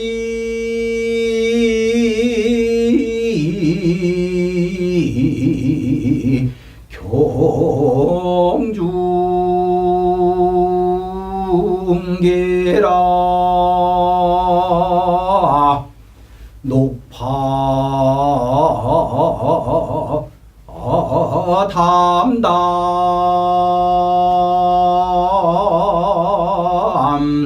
무심촌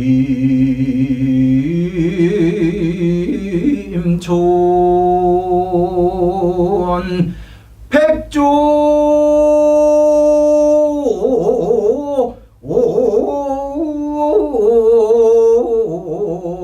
쌍쌍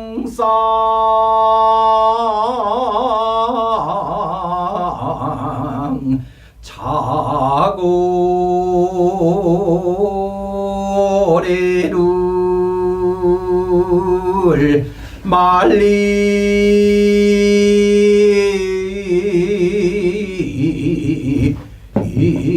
귀선 운회 대족 사시유자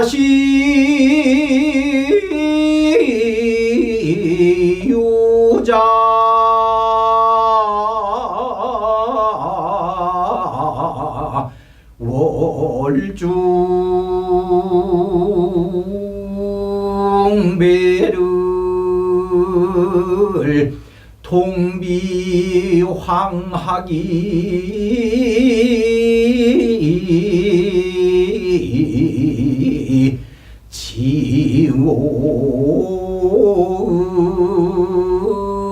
지오하여 호상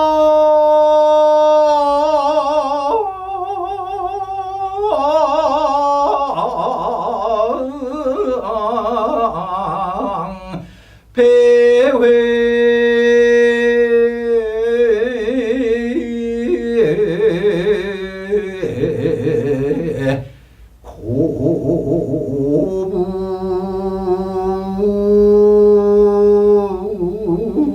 고불죄라.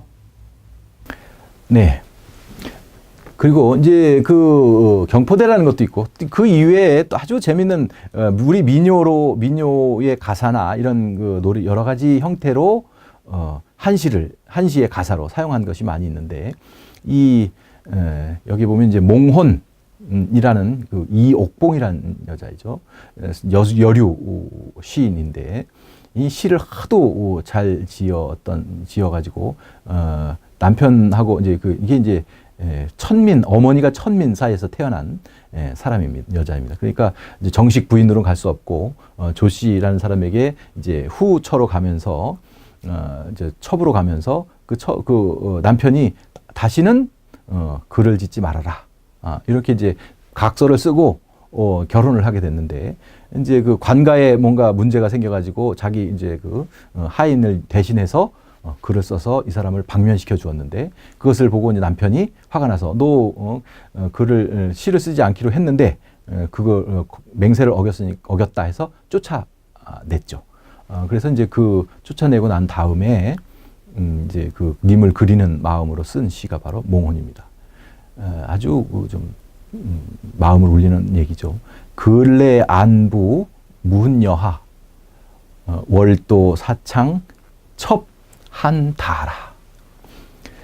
근래 요즘 안부 편안하신지 안부를 묻는 거죠. 문여하 요즘 어떻게 지내시는지 월도 사창 달빛 드는 사창에 첩의 한이 저의 함이 더욱 많습니다. 요게 이제 뒤에 이 두 구가 아주 유명한 것이죠. 약사 몽혼 행유적이면 문전성로가 반성사라. 만약 몽혼 꿈속에 넋이 있다고 한다면 넋으로 하여금 그 단인 흔적이 있게 남게 만든다면 님의 문전 님의 집 문 앞에 돌길이 반은 모래가 되었을 거예요. 나는 밤마다 꿈마다 꿈을 꾸어서 당신에게 돌아가는 그런 꿈을 꾸어서 하도 우리 집 앞 님의 집 앞을 다녀서 집 앞에 있는 돌길이 모래밭이 하도 밟아서 모래가 다 닳아서 모래가 되어 것입니다. 이렇게 노래를 부른 거죠. 그래서 이제 요 시는 워낙 유명한 것이어서 그중에 이제 앞에 두 꾼 빼고 맨 뒤에 있는 약사 몽혼으로 행유적이면 문전성로가 반성사라. 요 두 개의 구를 가지고 서도 소리의 아주 대표적인 소리죠. 바로 이제 수심가로 요 내용을 요것을 가사로 해서 노래를 부른 것이 있습니다. 요거를 한번 들어보도록 하겠습니다. 약사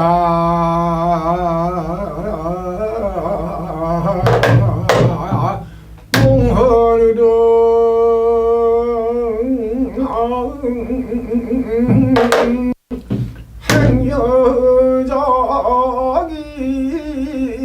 행여적이면 문전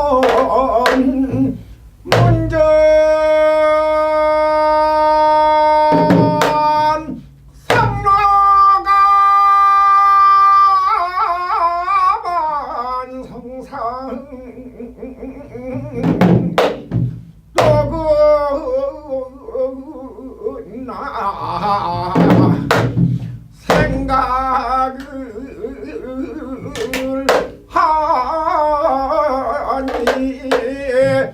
인매화영의 그리워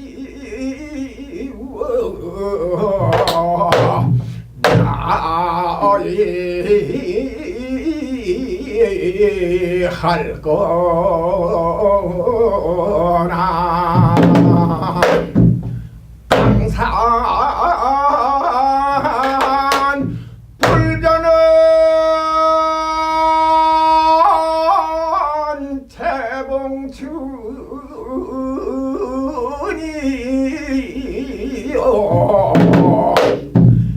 임원 일거에 무소식이로구나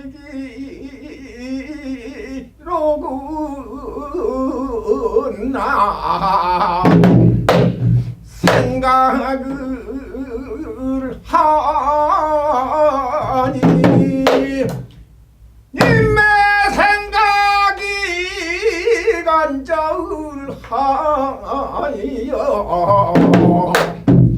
나의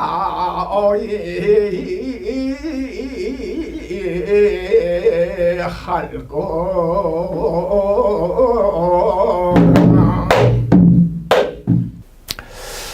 네. 그 다음에 이제 이게 처음에는 그냥 뭐 시창, 그걸 보고 이제 처음에 경포대 같은 경우에 이제 이걸 보고선 시창이라고 합니다.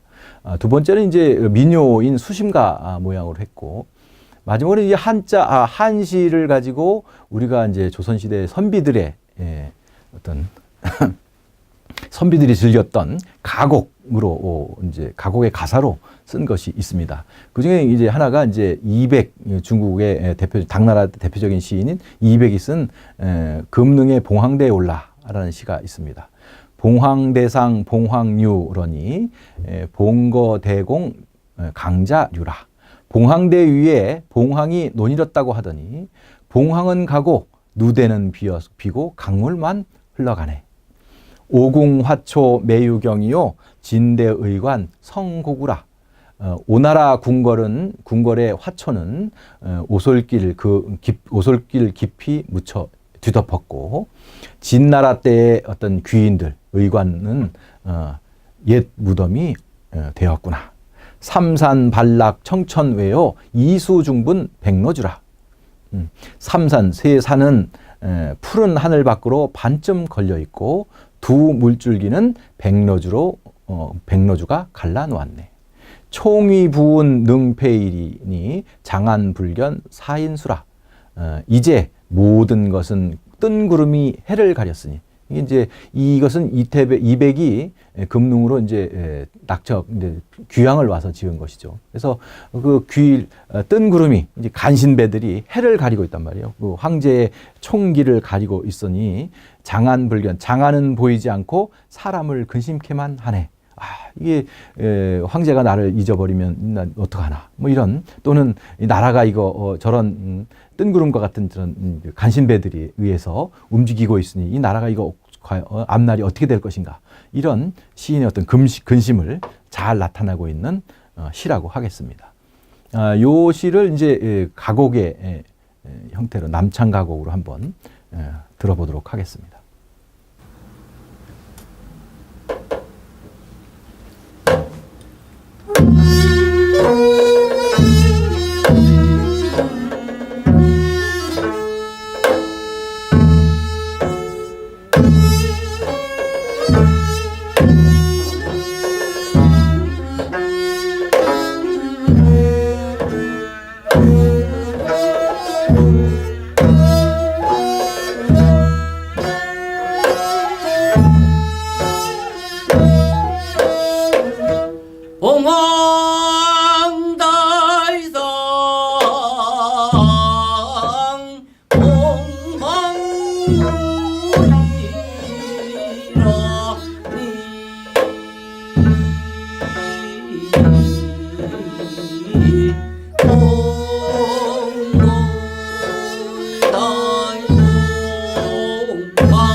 네, 이제 지금까지 이제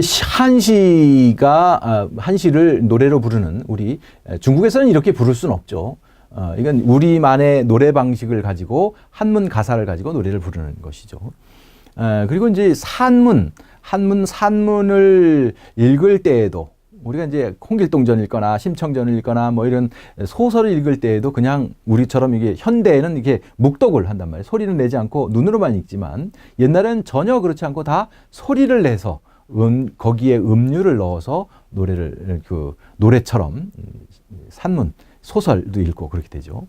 우리가 이제 유교 경전을 공부할 때도 당연히 그냥 하는 것이 아니라 이것이 왜냐하면 아까도 계속 얘기하는 것이지만 이 음악이 주는 집중력도 있고 어떤 정서적인 감화 또는 상대방에게 주는 어떤 친화 이런 것 여러 가지 효용이 있어서 이런 음악의 어떤 가락을 얹어서 하게 되면 훨씬 더 기억하기도 쉽고 재미도 있고 그렇게 된 것이죠. 그래서 이게 이제 음악 어떤 음률에 맞춰서 산문도 읽고 경전도 읽어가고 이렇습니다. 그래서 여기 보면 보이는 것이 지금 화면에 보이는 것은 이게 맹자의 첫 번째 구절 첫 장입니다. 맹자 양해왕 상구에 있는 것인데 제일 첫 번에 나오는 것이죠. 이것을 그냥 읽는 것이 아니라 옛날에는 당연히 다 이제 음률에 맞춰서 읽죠. 이걸 제가 한번 잠깐 읽어보면. 맹자견 양해왕 하신대 왕활수 불원 천리 이래 하시니 역장유일이 오국호잇가 맹자대왈 왕은 하필왈이 있고 역유인의 이의니다. 왕활하일이 오국고 하시면 대부활 하일이 오가오하며 사서이는 하일이 오신고하여 상하교 정리면 이국이 의리이다. 만승지국 시기군자는 필천승지가요 천승지국 시기군자는 필백승지가니 만취천원하며 천취백원이 불이 부다의 언마는 구위후의 선리면 불탈하여는 불념이니이다. 미유인이 유기 진자야며 미유의 이후 기군자야니다. 왕은 역왈인의 의신이 하필왈이 있고 이제 이렇게 소리를 내서 읽으면서 계속 한번 요만큼 배우고 나면 집 돌아가서 100독씩 하고 이렇게 하죠. 똑같은 것을 열심히 이렇게 소리를 내서 음률에 맞춰서 하다 보면 재미도 있고 음률에 맞춰서 하다 보면 이런 기억도 쉽게 되고 이런 효과가 있게 됩니다. 그래서 이거는 이제 산문을 읽을 때도 당연히 다 이렇게 했고 우리가 아까 말한 것처럼 우리 한글로 되어 있는 소설을 읽을 때도 다 이런 형태로 길동이 이르기를 이렇게 불렀다는 얘기를 했다는 거죠. 요거는 이제 현대에도 마찬가지입니다. 아까 초두에도 잠깐 얘기를 했지만 여기 보면 이제 찬송가가 있습니다. 사랑은 언제나 이런 그 제목인데 여기 보면 고린도전서에 들어있는 성경 속에 고린도전서 속에 들어있는 가사를 가지고 얘기죠. 우리가 잘 알고 있는데 사랑은 언제나 오래 참고 사랑은 언제나 온유하며 사랑은 시기하지 않으며 이런 것들이죠. 이런 것이 바로 이제 그 찬송가 이 노래에다가 가사를 성경의 가사를 가지고, 그러니까 처음 교회에 오면 제일 먼저 이런 노래를 가르쳐 주죠. 그 노래를 나도 모르게 부르다 보면 이 교리를 알게 되고 그 뜻을 이해하게 되고 그런 깨달음을 얻고 그런 그 효용을 가지게 되죠. 여기 이제 그런 거 이제 찬송가의 이런 모습을 본따 가지고 불교에서도 이런 삼귀라는 이런 찬불가라는 어떤 형태의 모습을 만들어내기도 하였습니다. 이건 이제 뭐 이런 어떤 특별한 것이 아니고 일반 우리들이 살아가는, 우리 어릴 때부터 있었던 어떤 형태가, 그러니까 이런 형태로 우리는 공부를 해왔어요. 우리가 초등학교 2학년, 3학년 되면 아주 골치 아프게 외워야 되는 게 뭐가 있어요? 여기 나온 것처럼 구구단을 외워야 됩니다. 이 구구단을 그냥 외우는 게 아니라 어떻게 외워요? 다 어릴 때부터 다 음락을 가락을 넣어서, 그렇죠? 2는 2, 2는 4, 2, 3은 6 이렇게 해서 이것을 다 어떤 여기에 이것은 그냥 2 곱하기 2는 2 이렇게 하는 것이 아니라 이것을 그 우리가 전통적인 방식에 따라서 여기에 음률을 넣어서 읽다 보면 나도 모르게 쉽게 이해가 되기도 하고 외워지기도 쉬워지고, 이렇게 해서 아예 아직도 우리의 생활 속에서는 이 음악을 통해서 음악이 가지고 있는 여러 가지 효용성을 가지고 기억을 하거나 상대방의 의미를 전달해 주거나 이렇게 하는데 음악을 아직도 많이 사용하고 있고, 또 그런 효용이 아직도 명백하게 증명이 되고 있는 그런 것입니다. 그래서 우리가 이제 지금까지 우리 문학